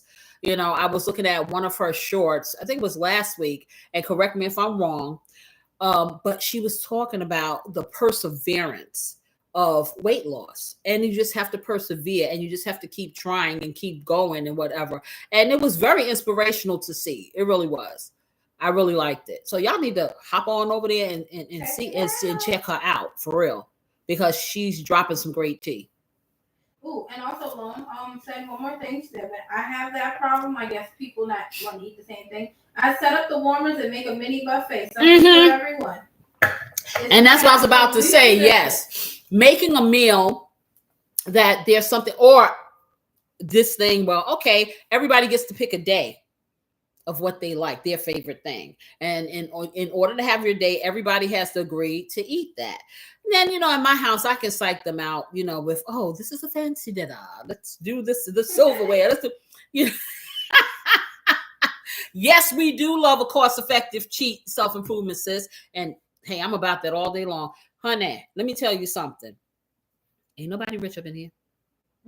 Like I said, I just had this 4th of July thing, and for the first time, 4th of July was just for enough food for that day. Not going ham and buying all of this food and cooking all of this stuff. And it was regular dinner. It was 4th of July themed. Well, for us, we grill a lot, so it's not, I think for me, a lot of these holiday meals have lost their luster because these are things we eat on a regular. You know what I'm saying? Because I cook. So, like I was telling you guys, I think it was last week, I was telling you guys about how every summer, the tradition, the family trip was to go to Alabama. And that's where it was like barbecue central. And we lived in a high rise in Brooklyn. So we never had, the only kind of ribs we ever had were the kinds in the oven my mother made, which were good, but nothing compares to charcoal. I'm saying nothing. Nothing. N-O, however you spell thing. Nothing. However you spell thing. However you spell thing. Nothing compares. So for real, that's a good, that is very good. Make it like a buffet. But yeah, because Will said, I don't want to hear the moaning and groaning. I know, right? Imagine 7 moans and 7 groans, okay? Listen, I get this. Sorry. I'm about to get off from work, and I get this from the 15-year-old.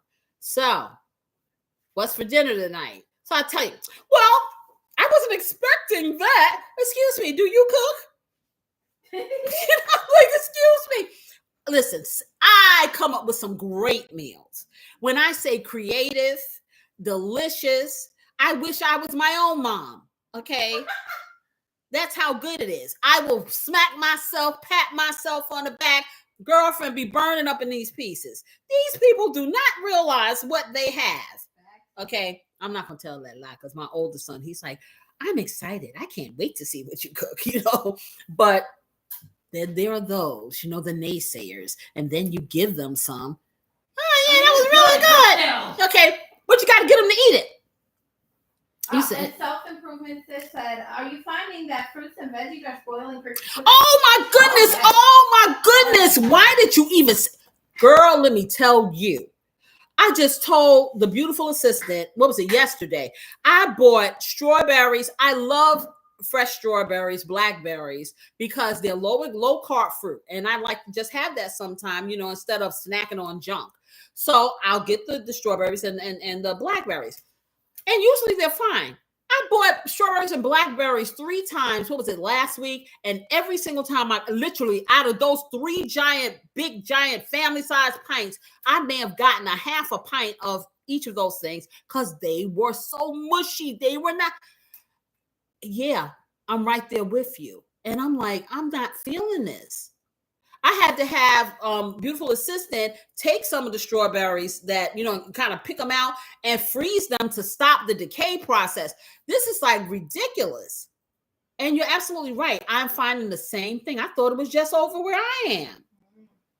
So I'm at the point now, I don't know. I'm going to try all these because all these, one thing I could say, when all these first came out, they have a lot of things that are not named brand. Okay. And so if you're a name brand person, that may not be your thing, but you need to taste some of the stuff they have. Some things I'm not going to waver. I'm just going to try to find it cheaper. And I will tell you now, they have a lot of name brand things there. So you can kind of get your stuff. And this is why, like I said, I love the Instacart because I can shop here, shop there.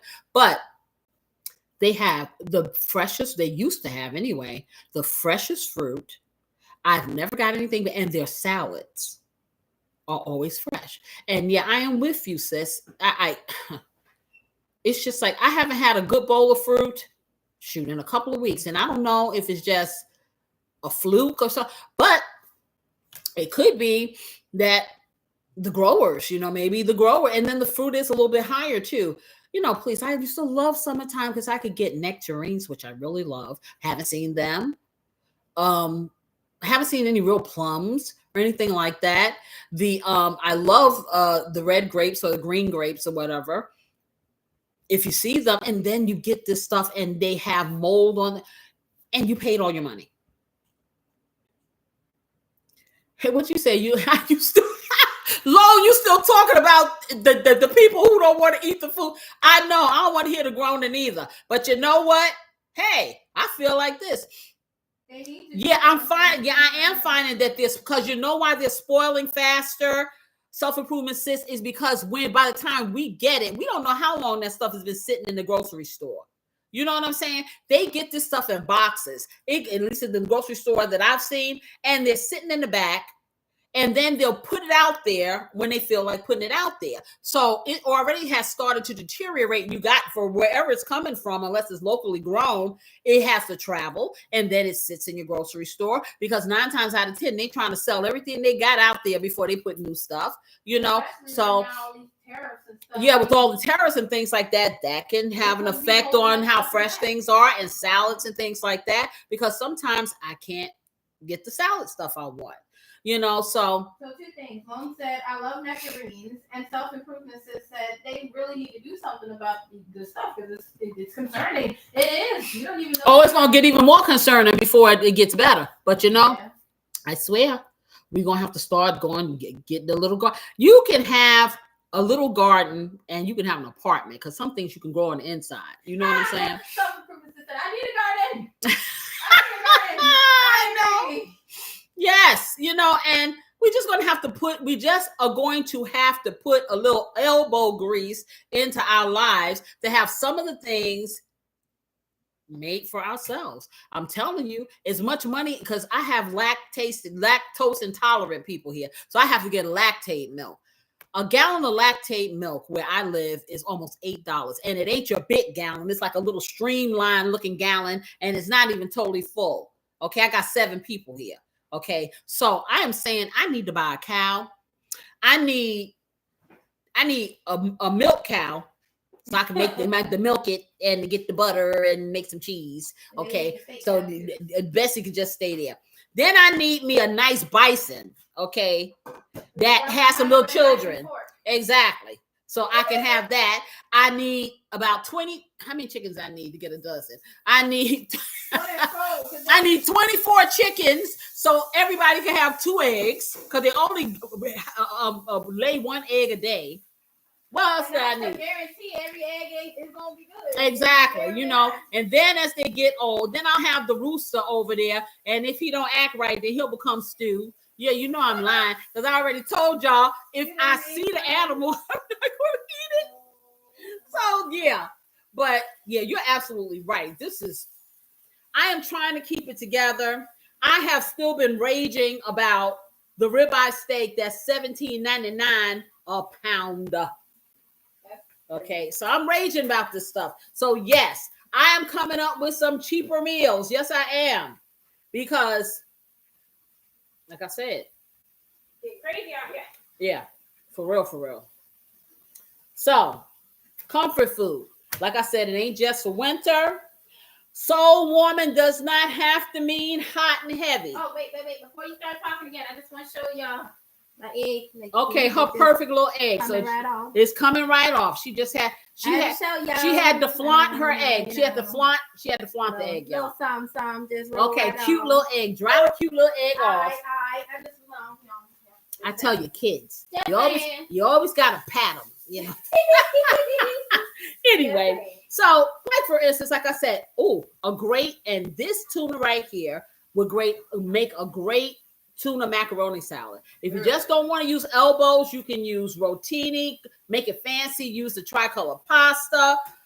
Hey, make yourself a nice little meal, cool, easy breezy. You know what I'm saying? And things that, the family will love. Like I said, grilling is a good thing. If you got a little grill, even down to a hibachi, fire that thing up and grill something. That is comfort to a lot of people because some people can't wait to grilling season like me, but it's always grilling season for me. It's like everything. Slap a piece of chicken out there. I got me some grilled chicken. I hear that's real popular now. Okay, you have but just like we were saying, last year my husband did a garden, okay, and we had all of this summer squash and stuff, and actually I still have some summer squash in my freezer. Still looks exactly the same. I wish I had enough sense back then last year to cut all, because I was giving it away. It was just growing everywhere. I could have saved it because I didn't know this year he didn't get a chance to do a garden out there, and so we have nothing. And I'm just sitting here and I'm like, you're right. It's like you get to craving. I know, right? You get to craving some fresh vegetables and stuff, and where do you get it? I remember my grandmother on my mother's side, and she lived in something like a townhouse. So the townhouses, they were connected. So they had like this little stretch or something when you go out the back door, like at the walkway. And on each side, there was like a little bit of land, just a little. This lady had everything in there. She had snap peas. She had collard greens. She had all kinds of stuff in this thing. She never had to buy vegetables. She always was growing something there. So it can be done. And I'm sorry to say, we're gonna have to go back to doing things like that in order for us to have the basic things that we need. Because even with the basic things, I'm gonna tell you, any given day, I can spend $100 at the grocery store and will not see any results for it. Peanut butter, jelly, stuff like that, little things like that that were cheaper, cost as much as a roast. And forget about getting a roast. I don't know when the next time I'm gonna see a steak. I'm just saying. Okay. I'm curious about, what are your thoughts about farmers markets? Farmers markets are really great if the farmers have something to market. I mean, because they're growing their stuff local. But I'm saying they may have issues. The weather affects a lot of this stuff. Sure. So if you do have a farmers market, it probably will do you good to go there. You know what I'm saying? To get it. And some of the things that I would suggest everybody getting one of those shrink wrapping things that I have over here. It's not expensive. I think I spent maybe $30 for this thing because it takes all the air out. You get your vegetables, you shrink wrap them, and you stick them in the fridge. You're saving a lot of money. You really are. You are saving them. So if you go to the farmer's market, in order to keep things fresh, hey, shrink wrap them. Even if you put them in the refrigerator, you're going to eat them that week. We shrink wrap things like that because it will help keep it fresh. It's like you get a bag of salad, you open it up, next thing you know it's brown. We shrink wrap it. It keep the air off of it, the oxygen out of it, and it does not decay as fast. Either that, you got to eat up everything in your fridge. I mean, how many people throw away a lot of stuff out of their refrigerator because you don't have enough time to eat it or whatever, or you may buy more of it because it's on sale and you're trying to save a buck, and it goes bad before you can even eat it. Or it's already going bad, and then you go in there, it's like, oh my goodness, this thing has mold on or whatever. It's crazy. But anyway, Lone said it's going to get even harder out here with what happened Thursday. Plant your gardens and go in for a cow. If we can afford it, we'll put in for a whole cow. My husband's uncle breeds them. Awesome. 1,500 4-way split. That includes processing. Wow. Wow. What happened Thursday? Did something happen Thursday? I don't know. What happened Thursday, Lone? What happened? Tell me. We'll wait. Yeah. But anyway, so as I was saying, the pasta salads and things like that. And for those of you who are weight conscious and carb conscious, like I said, the pasta that I have, I was looking up my pantry the other day, and I forgot I had that pasta.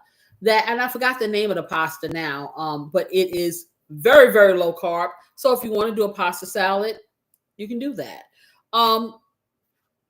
Like I said, sandwiches. And I'm not going to even tell you lunch meat. Lunch meat, first of all, is expensive. It's all get out.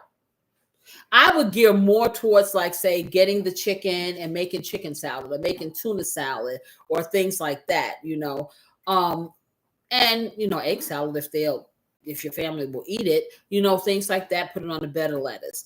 You can have, like I said, get yourself even, I don't know if you've ever had cold fried chicken or whatever, cold fried chicken on a really hot day, during a picnic or something like that is really a good thing. Okay. Shrimp and avocado salad, if you're an avocado eater. And, believe it or not, I really don't like to get frozen seafood because I'm really funny about seafood. But I found some at Costco's and at BJ's. It is frozen, but it's deveined and everything. It's real shrimp. It's raw, frozen raw. And when you unthaw it, it's fresh. It smells good and it works really well and not that expensive.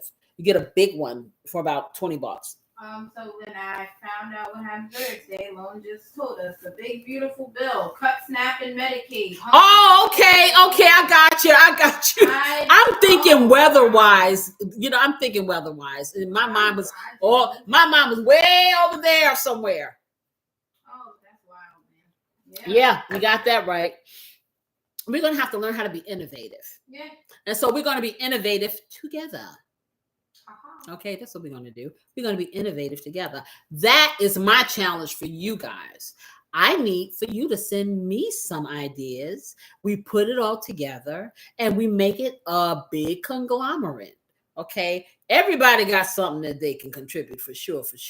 You know what I'm saying? So, Lone said, I have a rule. If I'm more than 100 miles from the water, I don't want to eat seafood. And self-improvement said Wegmans has great frozen seafood. And it's not expensive. Yeah. They do. And I, like I said, but they have good. I would get mine. Like I said, I've been into eating tilapia since we're down here. They have a family pack of tilapia. It's a lot in there. It's a lot in there. It really is. And I like to have it broiled with lemon and butter and stuff like that, or fry it up. It's good. There are options, and it's not expensive. Like it's $16 for a family pack or something like that. And like I said, I do a lot of chicken thighs. Like I said, I have found the chicken breast that is inexpensive. Even if you down to making little chicken nuggets and stuff like that, you can do that too. It's going to take you more time, but it's going to be worth it in the long run and more economical. And you can meal prep some of these things, So, like I said, just salads and things like that. And you put herbs and mayo and all those things like that. And I'm combinating now, looking for things that are less expensive. This is why, and like I said, I will say it and I will say it again. I am so grateful for having Instacart. I hope they don't go up, okay, as far as their yearly subscription, because I can still afford that, okay? But it helps me. It saves me gas. I know what store has what, and I can get the things I need without having to go all over the world to get there for them to have bait and switch. That burns me to no end. So, yeah. Doing things on top of the stove, and a lot of cooking you can do on your grill. And I don't mean grilling it. I mean boiling things like that if you don't want to heat up your kitchen or whatever. But see, I'll cook a lot of stuff on top of the stove. Rarely I'll put something in the oven. But if I got to go there, I'll go there. It depends on how long I'm going to eat it for, So things like that is very important. And like I said, slow cookers. Everybody has these gadgets. I got them too. I got a crock pot. I have an Instapot. I have a pressure cooker. I have a Ron Rico rotisserie thingy, whatever. Did I use any of this stuff? No, but I will, because just like you may have this thing sitting up here not knowing how far you can go, what you can cook. You know what I'm saying? And it's a lot of variety that you can do. You just have to know how to manipulate the machine so it can give you the results you want. And every time you read something like a recipe or a direction may not be the same for everyone, because everything like my microwave cooks totally different than somebody else's microwave. You know what I'm saying? And how many watts it is. And so it's a blueprint. You have to try things out. I always try out with the least amount of time or resistance and work my way up. That way you can always make something more done, but you can't take something overdone away, And like I said, things that you could eat once or twice. Hey, they were suggesting peach cobbler with some nice ice cream. Bargain brand too. Banana puddings. These are stuff that are in the refrigerator. Little berry shortcakes. All kinds of stuff. And you don't have to know how to bake in order to do this stuff. They have little pound cakes at all these of the store. You get them. You get yourself some berries. Maybe you get some berries or whatever. That may not be all the way where you want them, but that's the perfect one to use to make a little berry sauce. Okay, to put over your dessert. Make it special.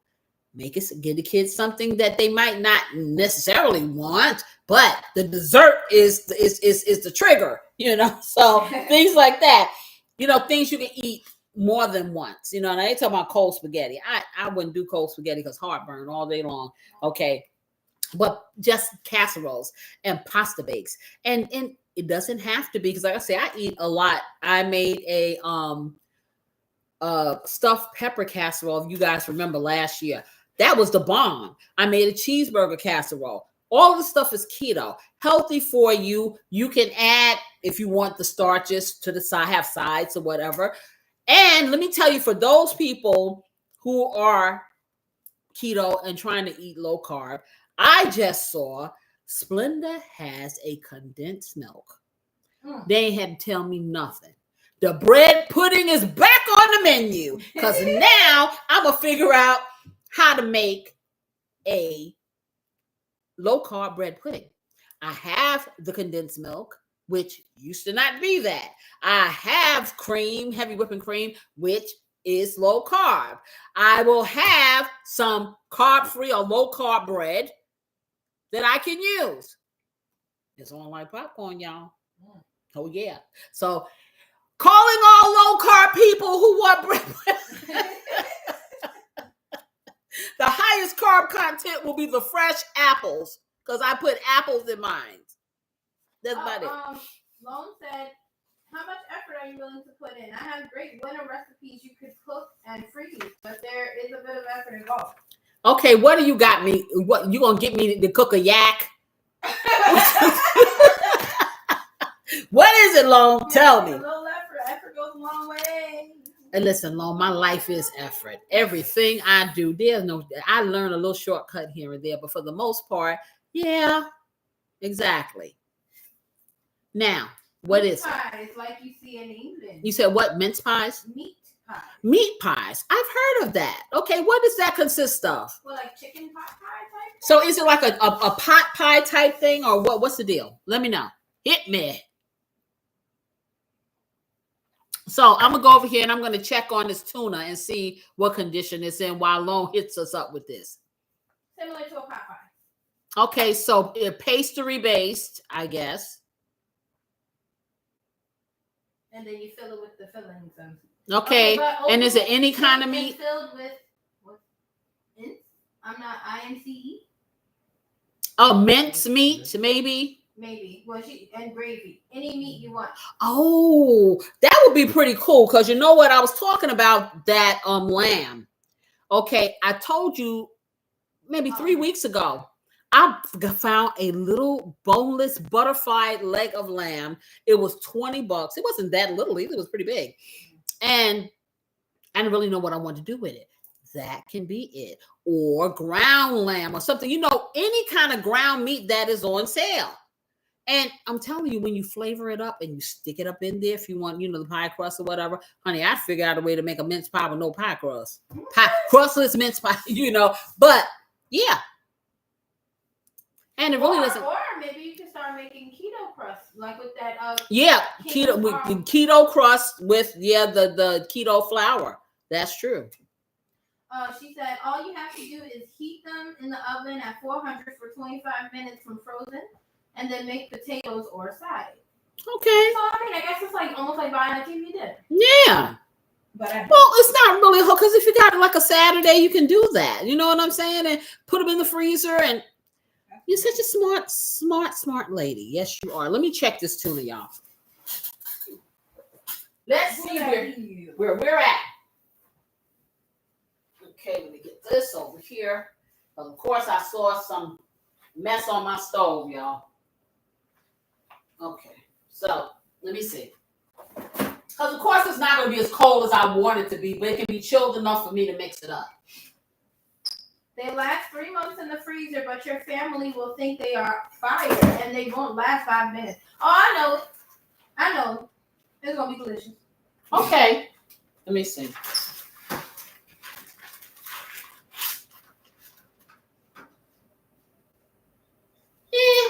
It's not hot. It's cool on some sides. I think I could work with this. Mayonnaise in it, I think I could work with this. I just don't want my mayonnaise to melt. My mayonnaise. Okay. So I don't want it to melt. Let me get it. Okay, is this it or do we have more? The little one that's in there is I thought I bought another one the other day. No, just remember I made potato salad yesterday. So no, but I thought I bought a big one. I'll go check for you. I could have sworn I bought a big one. Let's hope so, guys. So we don't. Oh no, this one is still on the table. It's on the counter already. Oh, see what I'm saying? I know I bought a big one. See, I have the squeeze bottle too. I thought you already had that. I thought you needed more. I was like, no. Okay, guys, I'm gonna bring this up here. And maybe I'll bring you over here. Let me move this stuff out the way. Because I don't need this anymore now. Okay. Okay. So we'll get this back in here. Okay, and put this away. What else I need? I need this. Need that. Okay, I am going to need some scissors because I'm going to have to cut up some more dill. Let me bring that over here. And I'm going to get my little bowl. So they don't want me to cut it up too much, but I'm going to flake it just a little bit more, just a little bit. Not a If lot. it makes it easier to Just the not mayonnaise a together. lot, just a little. I'm going to flake it just a little bit. Okay. Okay, let me what get else this did you off say? of You need here. Something else? Scissors. Scissors. Yeah, I'm gonna need some scissors. So let me see what this flaking will do. Yeah, and it does flake easier when it's colder. Because I'm just flaking with this with this fork. And let me pull this down so you can kind of see. Okay, so you see here. So when you flake, you just kind of push it to the side of your bowl, just like that. Or I don't want to get this stuff underneath my nails, so I can put some gloves. Matter of fact, let me just get some gloves and put it on to take us out of our misery. But you can flake it with a fork or 2 forks. People, shred more with forks, but you can flake it. I like to touch stuff, so I'll take my hands and I'll do it, but I don't want to get this stuff underneath my nails, so I'm going to put some gloves on, which is something that I do not normally like to do. I like to feel stuff. Yes, I do. Thank you. So let me get here. Put this on here. There you go. And get this one here. I like to feel my stuff, so it can feel good all over. Yes. So see, and then this is all you do. You take it. I'm not gonna break it up to it, but it's coming right. The colder it gets, the easier it is to flake. And I'm just doing this just with my hands and just kind of breaking it up just like that. But they want a little bit of texture, so I'm not gonna do too much.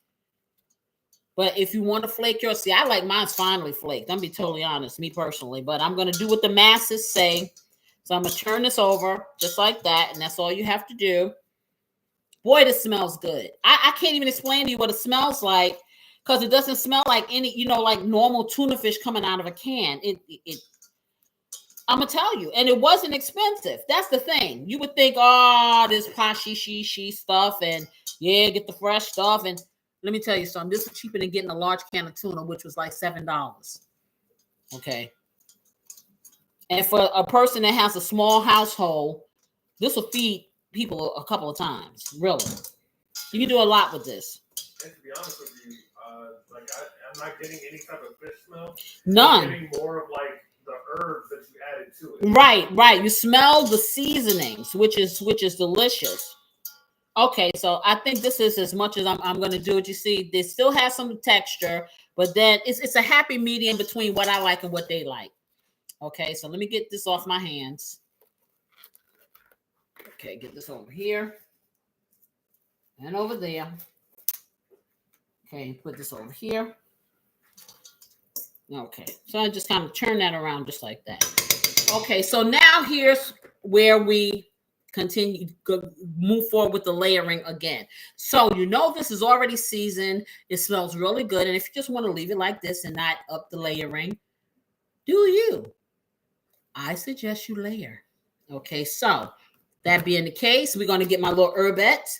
I have my Italian herbs. I have my parsley. And I have my basil. Okay. And you're like, well, Italian herbs have basil in it, but this is more concentrated. This is the whole caboodle right here. So I like to put a little extra in there. Yes, I do. Because why? Casey's extra. Okay. And we're going to do my pinch of everything. So remember, if I got these herbs here, I'm going to pinch it good.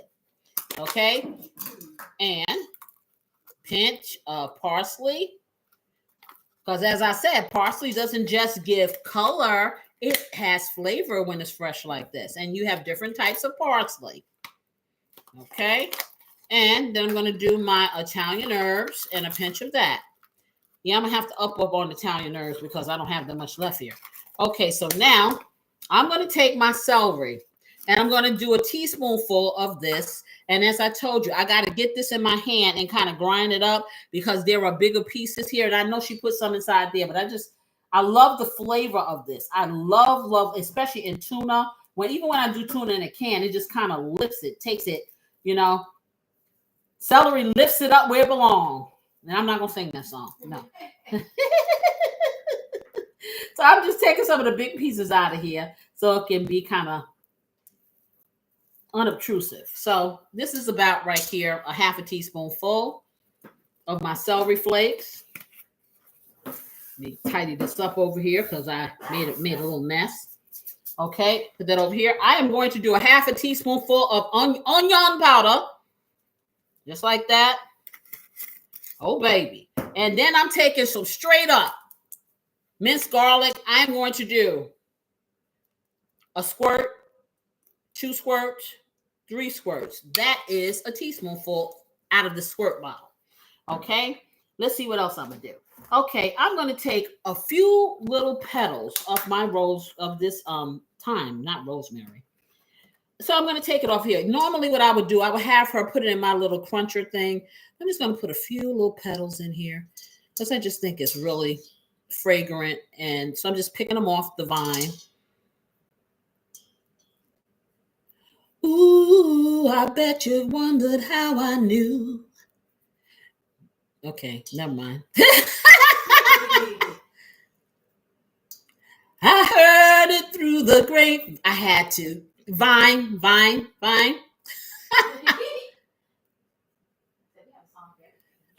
Yeah, I'm telling you. So I'm just going to take a little bit off it, just a teeny touch.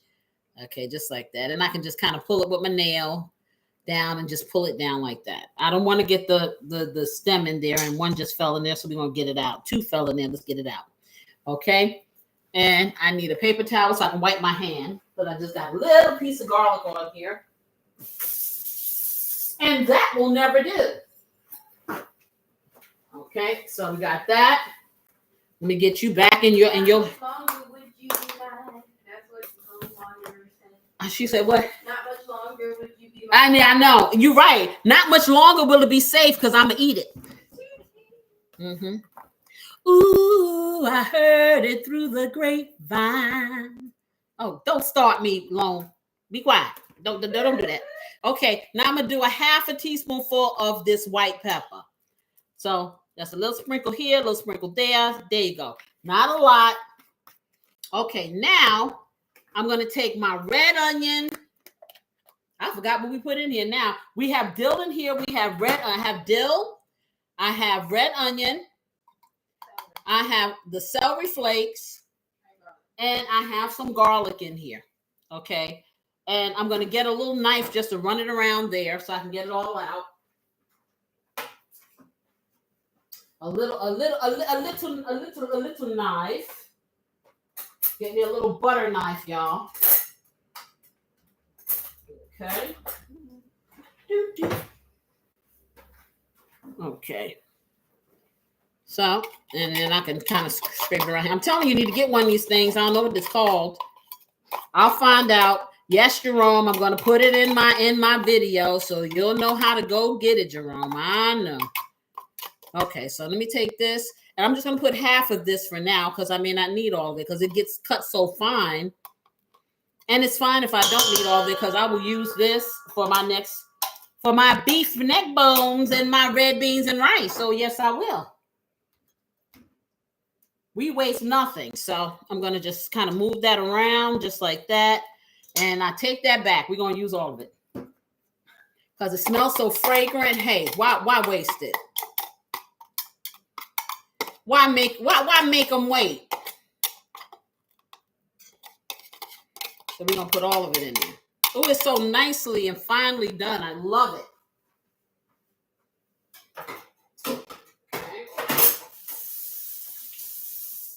Okay, now. So, let me see. Put that over here. Put that over there. You know, my mind is saying, add a little heat to it. Add a little heat. I know. Y'all listen. The capsaicin is good for information. I don't use a lot. Okay, I'm gonna do my Casey's blessing. I'm just gonna let it rain. I ain't gonna even tell you how much to put, but it'll probably end up being like a tablespoonful and a half when I finish making it rain. So I did. Okay, what can I tell y'all? I have everything in there that I think I want. So let me kind of go here like that. And now I'm finna go and do like my mama do. Okay, I'm gonna get a little bit of relish because I'm just feeling like some relish. You don't have to do that. You can put a little bit of sugar in it if you want. But I'm gonna do just a teaspoonful of relish because I think it's gonna really pair well with the dill. Go figure. Tell me why. So, okay, just a little like that. Okay, so yep, teaspoonful. Come on, teaspoonful from squeeze bottle land. Okay, so I'm just gonna get all that in there, just like that, and this smells amazing. It really does. Okay, yeah, that's some seasoned stuff right there. I'm here to tell you. All right, so I'm gonna get my mayo in here. I'm gonna mix it up, and then I'm gonna let one of them taste it. Because you know I always have to have a taste tester. Okay, I need to get a spoon. I'm gonna start with this. So when you do anything with mayo, you start with a little, and then you work your way to the consistency you want. So I'm squeezing this out. So this will be a heaping tablespoonful, and because I'm just using the rest of this because I don't want to waste. Okay, and I took it out the fridge. So I got that. So let's see what we got when we do that. Now, some people don't like a lot of mayo. I like my stuff to be creamy. I don't want dry. Dry doesn't work well with Casey. So now I'm going to go to the next step. I'm going to get a real tablespoon, and I'm going to do a real heaping tablespoon. Well, a tablespoon in the form of your silverware tablespoon, that size. Okay. So I'm going to take this, and so I'm going to get another heaping tablespoonful. Just like that. Let me stick this in here. I told y'all I hate these jars, but you know what? That jar was cheaper than getting. This jar costs less than this. So I decided to go for economy and then forget about my little idiosyncrasy about the spoon and the mayo. Okay. See, now you see how it's getting more creamy. It's sticking together. It's not coming apart. Looking more like a salad. So this particular tuna looks more like a chunk light tuna, which is going to be a little bit more moist than the solid white. Okay, so I'm going to do another heaping tablespoonful actually, and I think that will do the trick. I think that'll be enough, and then I'll let them taste. Let's see what they think. Okay, and you just kind of, like I said, you just want to get it fully incorporated, get all your flavors, just like that. And like I said, if you want more mayo, you can put more mayo. Okay, I see one little roll piece down there that needs some mayo on it, so I'm put a little bit more in there. I don't want it like soup.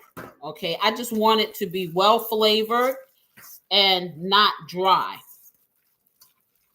Okay. Wow, this is a trip. Wow, that's amazing. I wish you could smell this. I keep telling y'all, smell-o-vision. Y'all need to vote for it. Get some smell-o-vision. Okay, so I'm gonna let my taste tester, whoever that may be, come over here, and I'm gonna put this away. I'm gonna share this time. Okay, so Corey's gonna come and taste because beautiful assistant is trying to save her appetite. Share. No, Corey's looking kind of weird in the face. He's like, okay. Because it's the first time she's ever let me come up and do the taste testing your problems. Okay. Corey, get yourself a spoon or a little fork or something. Sharing is caring. Oh, okay. I'll take your word on that. Here, let me see. Okay, so let's see. Different fork. Okay, so. Thank you. Okay, Corey's going to taste it. Oh boy, it looks good from here.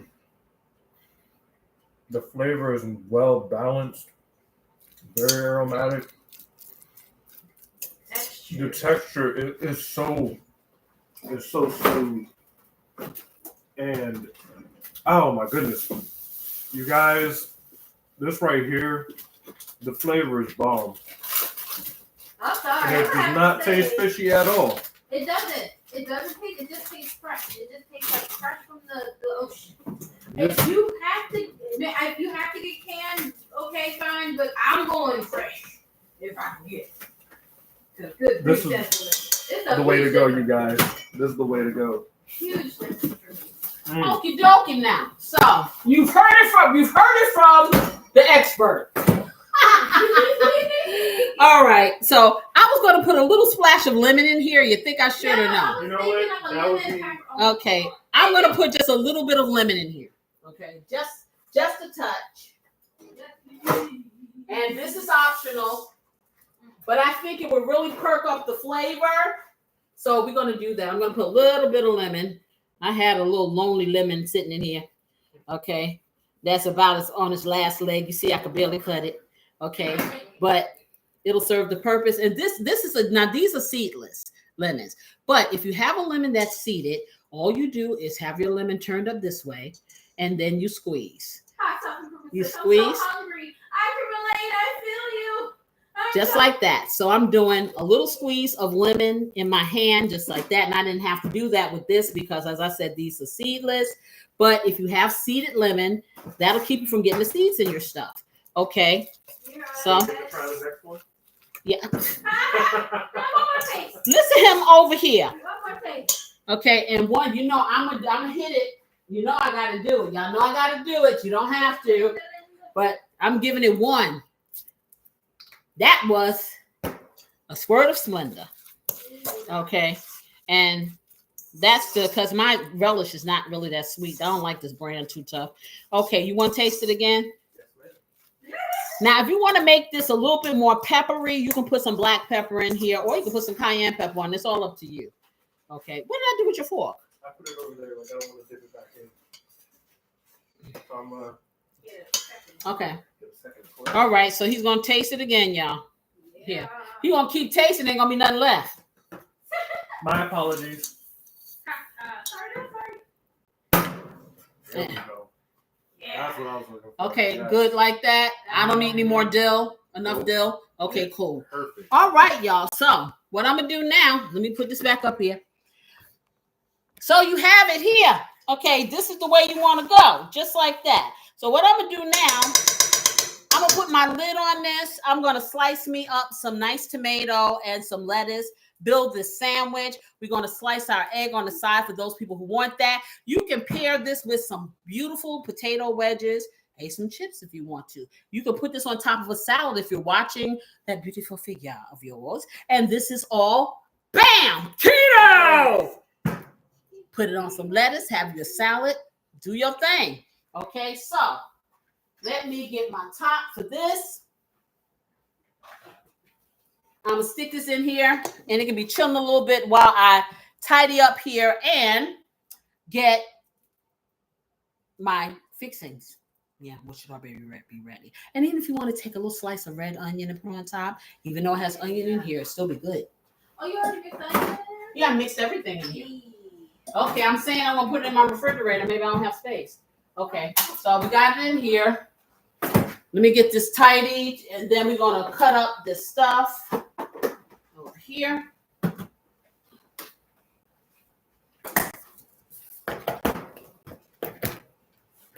Okay, get everything out of the way. Yeah, but see, now I'm saying this is going to be impressive. That's all I can say.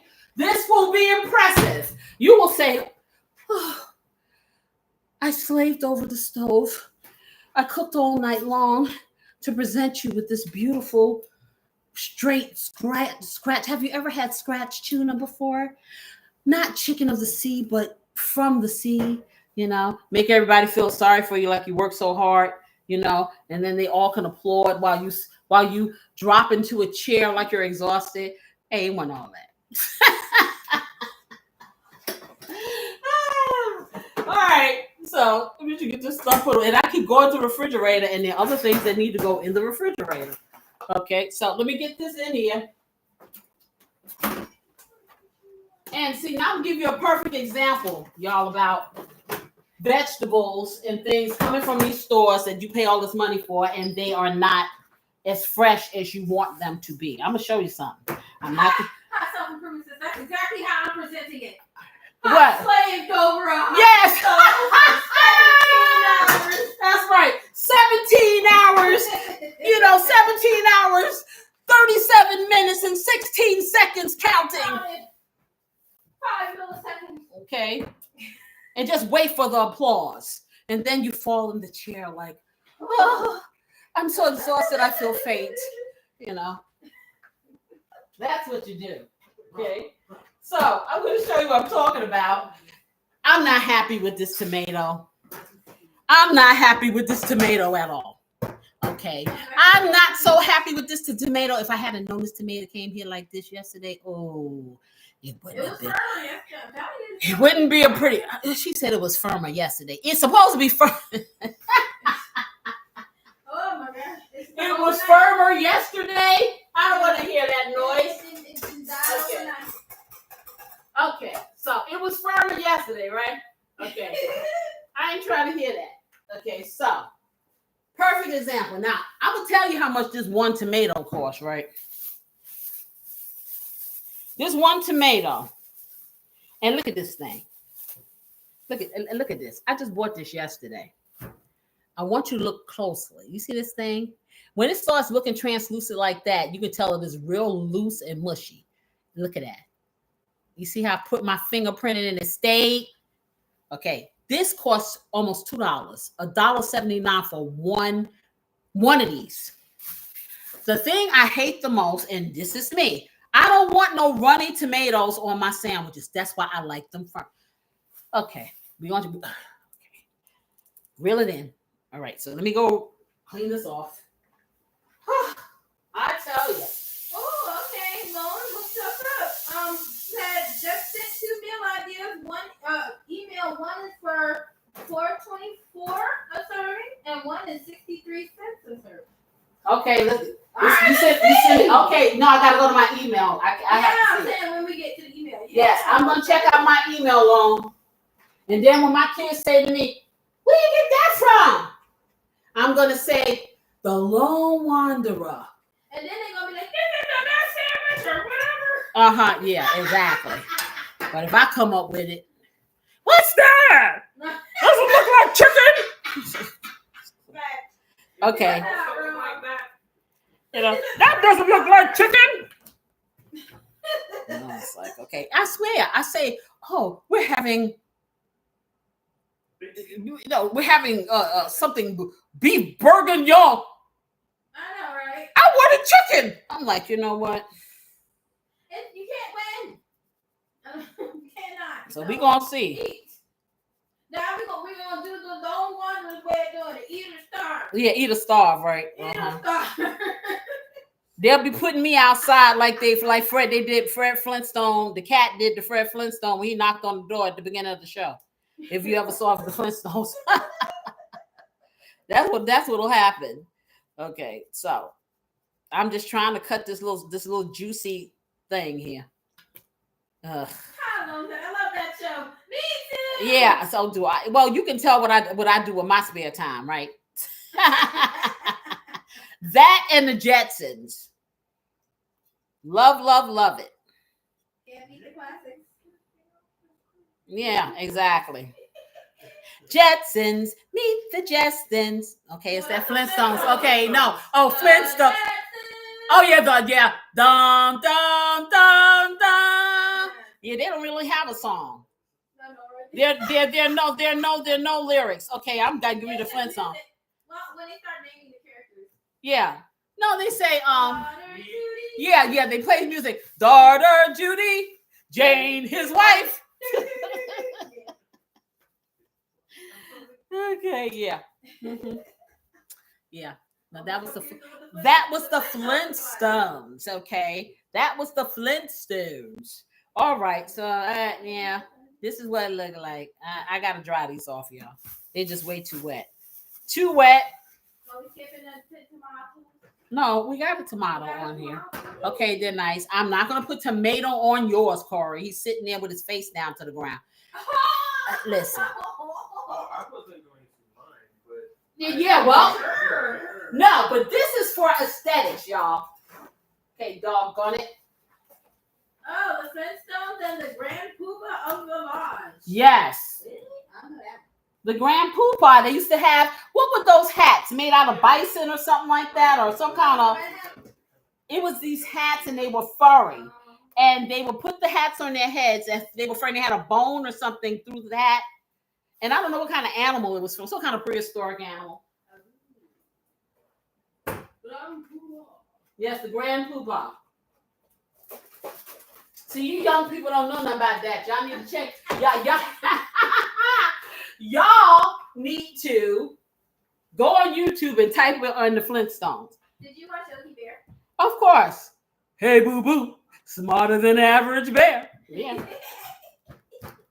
Yes. And Rocky and Bullwinkle High. Mm-hmm. Hey, Rocky, watch me pull a rabbit out of my head. Again? Nothing up my sleeve. Presto. Okay, listen. I know people turning to this are probably saying, oh my God, she has lost her ever-loving mind. I see them leaving as we speak. It was 8. It was 7. Now I started talking that stuff and they started, ooh, child.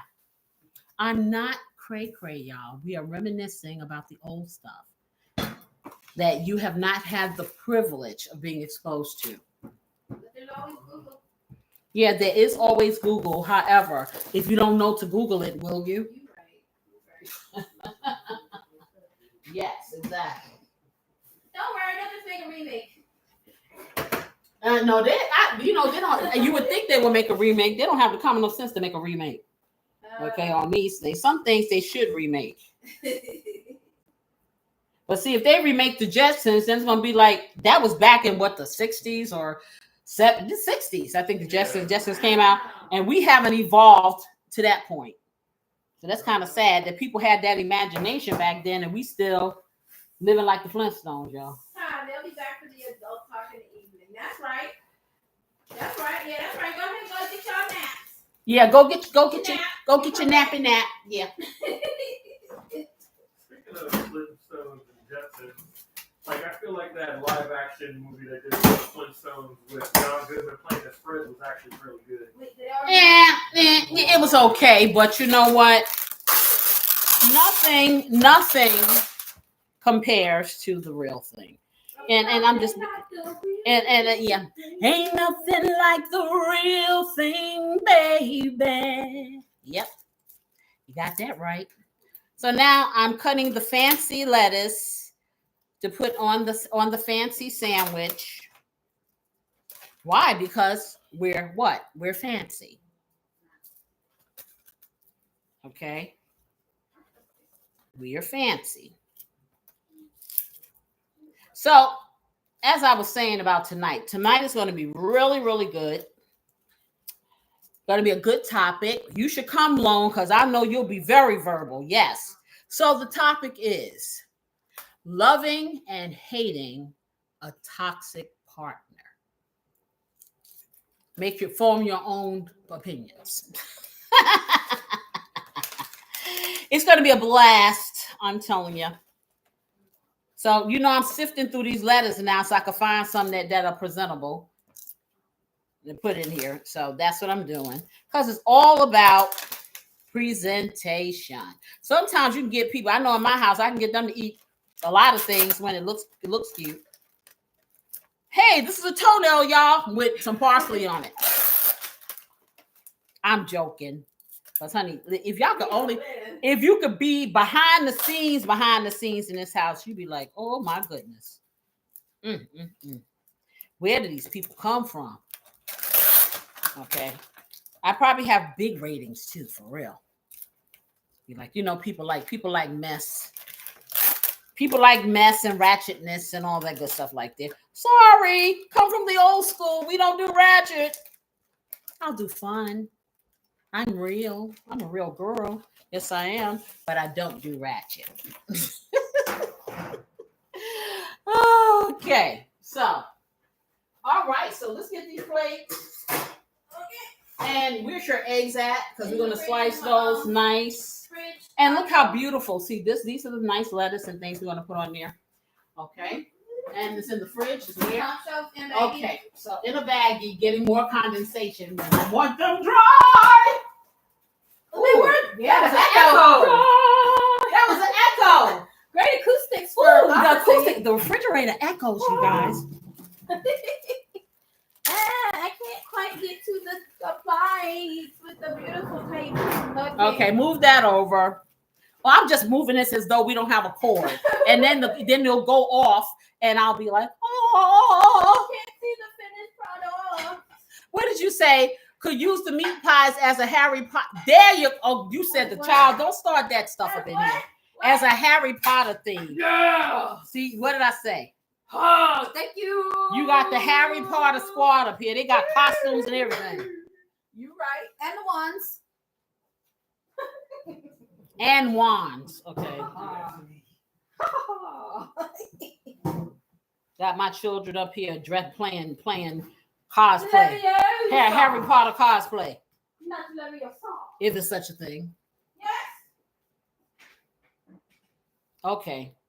So I'm just slicing these eggs up for those people who want to have an egg. And like I said, I'm doing it like this because I personally don't want any eggs in my salad.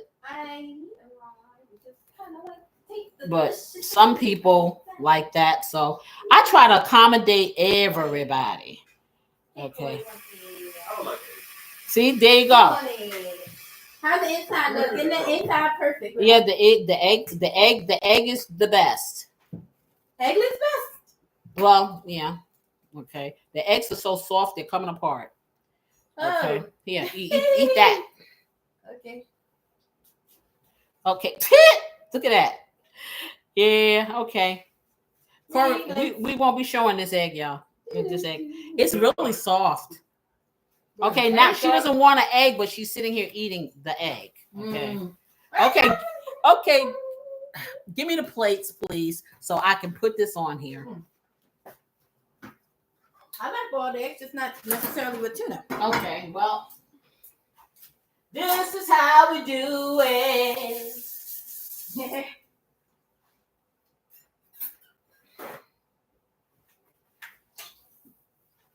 Okay.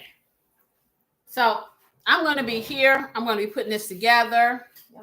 Oh, I promised you guys. What did I told y'all a story, right? It had to do with barbecue. So while I'm doing this, and you want to see how cray-cray I was when I was a younger woman and desperate for charcoal taste.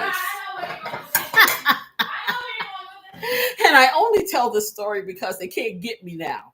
Okay. But I know this one. So, we're from New York originally, and we lived in a brownstone when I was a grown-up, okay, when the girls were really young. So, it was 4th of July. I don't even know what 4th of July was. They were little.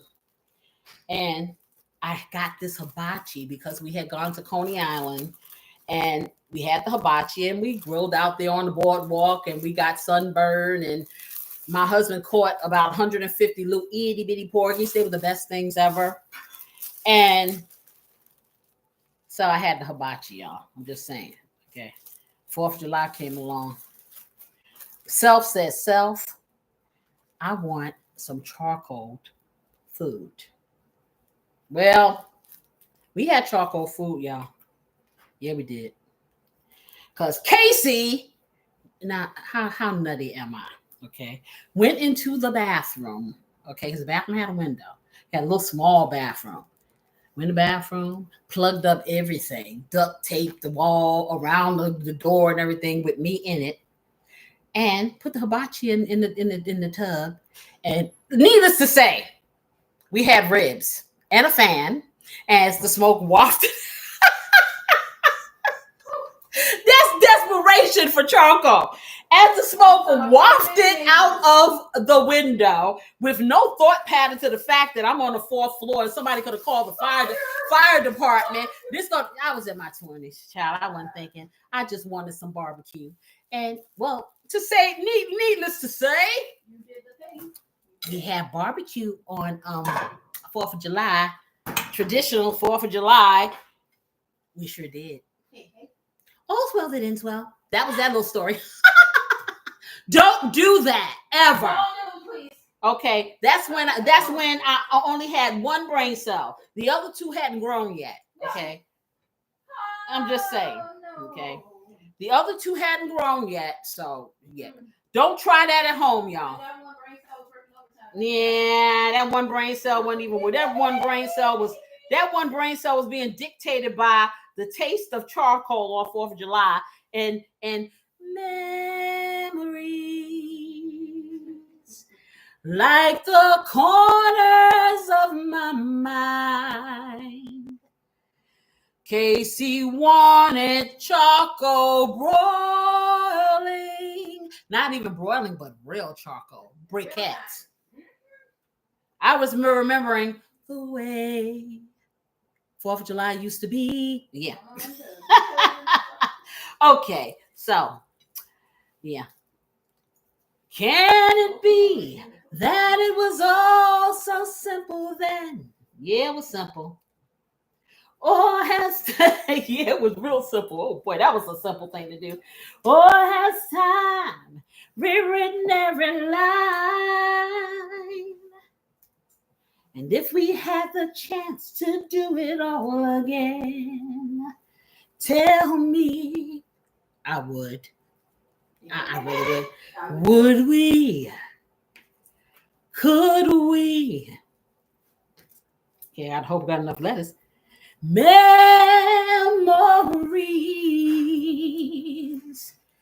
may be beautiful and yeah. It ain't never painful for me to remember. I love reminiscing. Much too painful to remember. I like singing about a fridge. You get that reverb going on. Oh boy. Okay, I'm gonna give you a thin piece, Corey, of tomato. You can take it off if you want to. Okay, I'm just trying to make it pretty. Okay. I'm gonna make it pretty. I'm trying to make it pretty. Okay, not pretty. Okay, just a little pretty, and put a little piece on there. Okay, so like I said, you can put a little piece of red onion on here if you want to. I ain't doing all that, not now. Okay, so I'm gonna get. Let me see. Oh, I'm making a sandwich and have no tuna. Let's get the tuna out. Probably want some of that. Yes, we do want some of that for sure. Yeah. So it's the laughter. Okay. All right. So I'm going to do it with my fork because I think I get a nice little. See, in a restaurant, they'd have a nice little ice cream scoop and they scoop it on the top of here. But in a restaurant, they wouldn't have fresh tuna fish unless it was a gourmet restaurant. So, welcome to Casey's Gourmet Kitchen. Okay. Put that over here, just like that. There's a lot of this stuff too. Those little four tuna steaks made a lot of tuna. So, and like I said, $12, y'all, $12. Okay, I'm gonna put that on here, just like that. And I'm not gonna say, wow, this sandwich is huge. You know how we do up in here. We don't make skimpy stuff. Okay, so let me just get that on here nice, just like that. And I'll get another one over here. I won't give beautiful assistant too much so she won't overeat and say, my stomach is too tight now. I couldn't stop eating. I just had to take one more bite.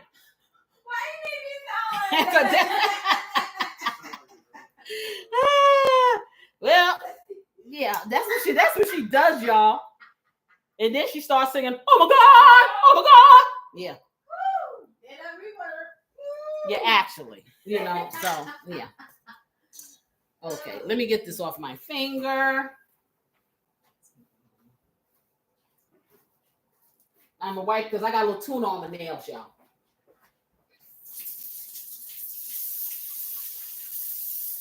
Okay, so I'm gonna let Corey get the first bite. And let me give you a little bit more here. Because he already tasted it, so I already know what he thinks.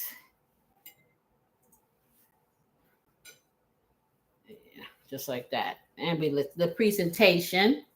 Oh my, it looks so powered high. Yeah, would you like me to take some more? Yeah, no, that's fine. Yeah. I can accommodate. Oh, yes, I can. Do you want your eggs on the sandwich or Yes, off? please. Okay, so he wants some eggs on his. So I'm going to put a couple of pieces of egg on his. And like I said, this is his choice. This is optional. Yes, this is an option that I'm choosing because I do like boiled eggs with my tuna. You don't have to do it if you don't think it's good. Okay, so we got that. Okay. All righty. Thank you very much. Oh, we need to move this back over there so Corey can see. Okay. All right, so here you go. Got it? Okay. Thank you. Okay. Delicious. I can't wait. Hello, everyone. Howdy. And now, That thing. Woo! as you guys can see, it looks amazing.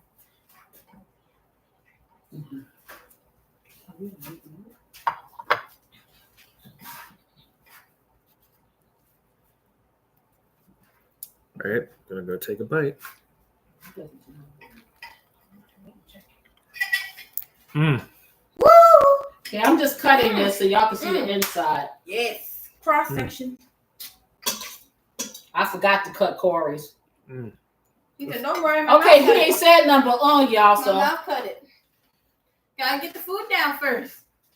Let it marinate." No, it's rude to speak with your mouth full. tell that to the mukbang people. Did you show them the sandwich at least? Yes, I Yeah. did. Now, let me tell you, that right there is delicious. Okay, here you go, beautiful assistant. You can show them the inside.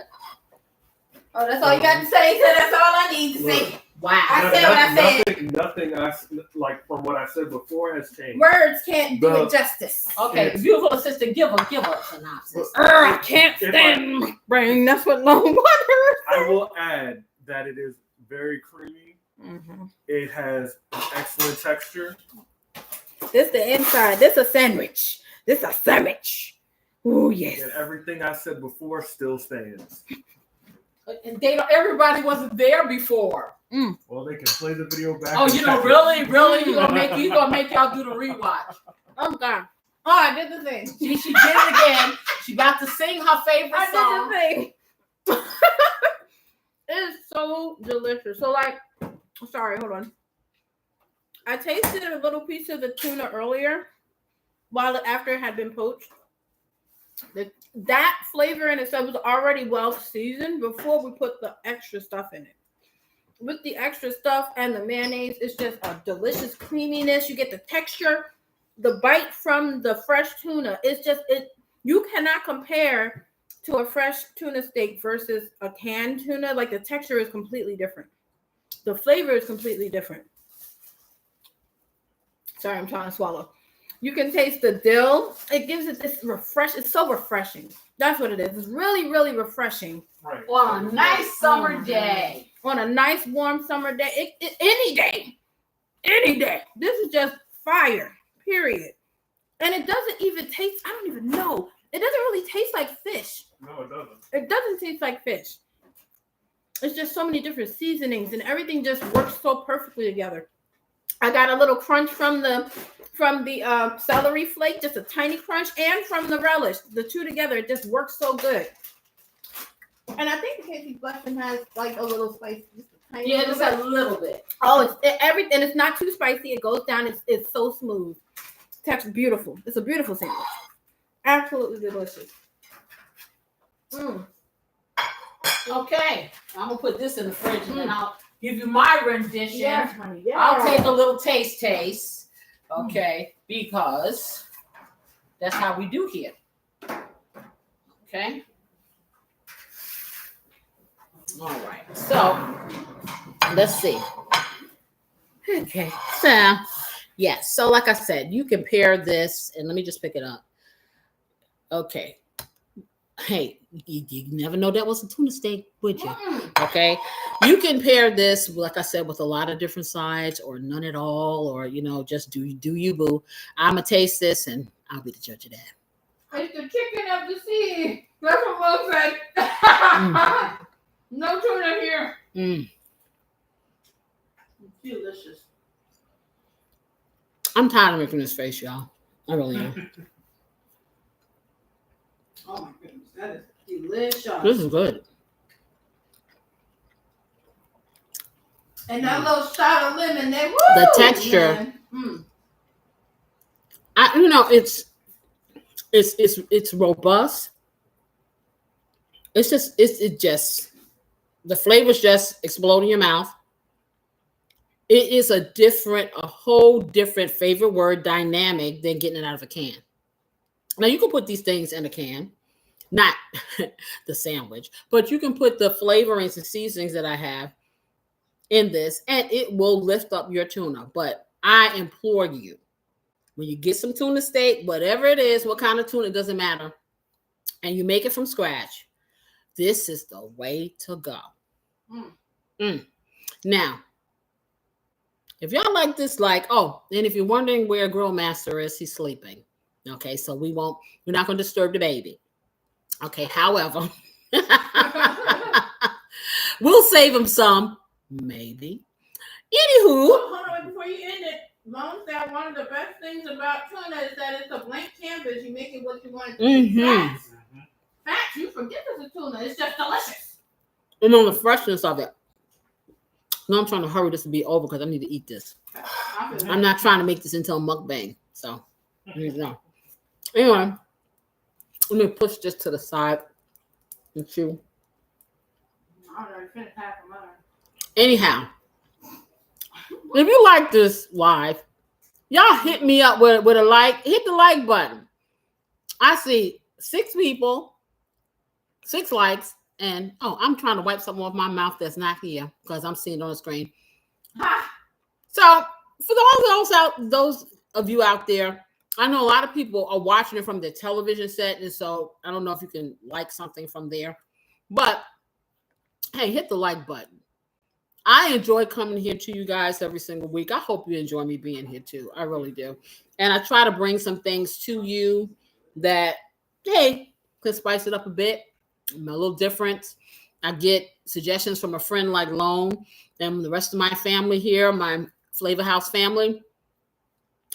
Hey, it's a stone cold blast, as somebody used to say.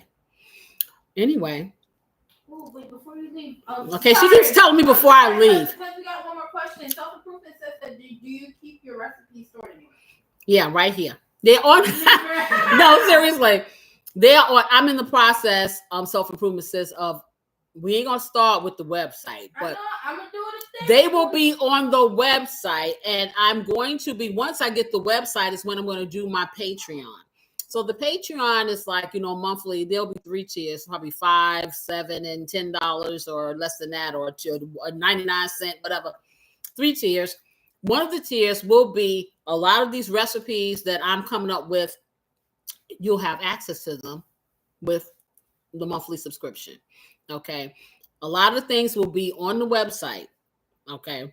And because I haven't done any filmed, any video films, and I got one coming. It's supposed to be ready, okay, this week, and I'm going to be starting doing that. So it will be in the description, Okay. Oh no, actually it's in my video. So if you look at my video, you see all of the ingredients and the recipes and stuff like that. For the lives, we're pretty organic. You know, you can rewind it. I try to be specific so you can kind of go along with me and my crazy. So that means you have to sing and dance too. You know that. But for you, my dear, because you my friend, hey, hit me up. I'll tell you what you want to know. How about that? All right. So anyway, if you like this live, hit the like button. If you're new to my channel and seeing these lives, hey, subscribe. And for those of you who are already subscribed to this channel, then y'all need to turn on your notifications. I know they get to be a pain in the neck, all these notifications from everywhere, but these notifications are ones you really want to know, because why? I got so much live to show you. Come into my life. Yes. Okay. Anywho, this is delicious. I hope you try it. And as always, you know what I wish you. I wish you love, peace. And before I say it, come on over to the Love Rhythm Recipe tonight at 6:30 so y'all can dabble in that beautiful, beautiful braised beef neck bones and red beans and rice. And our topic about loving and hating a toxic partner. It's going to be a heavy lift, for real. Love, peace, and some great weekend eats. So yeah, I'm gonna see y'all. I'm gonna see y'all next week. Yes, I am. I'm gonna eat this. I'm gonna see some of y'all tonight. Take a nap. Bye bye.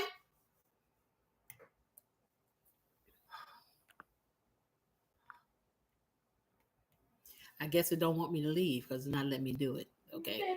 Okay. I forgot. This is not my computer. This is not a touch screen. Okay. Bye.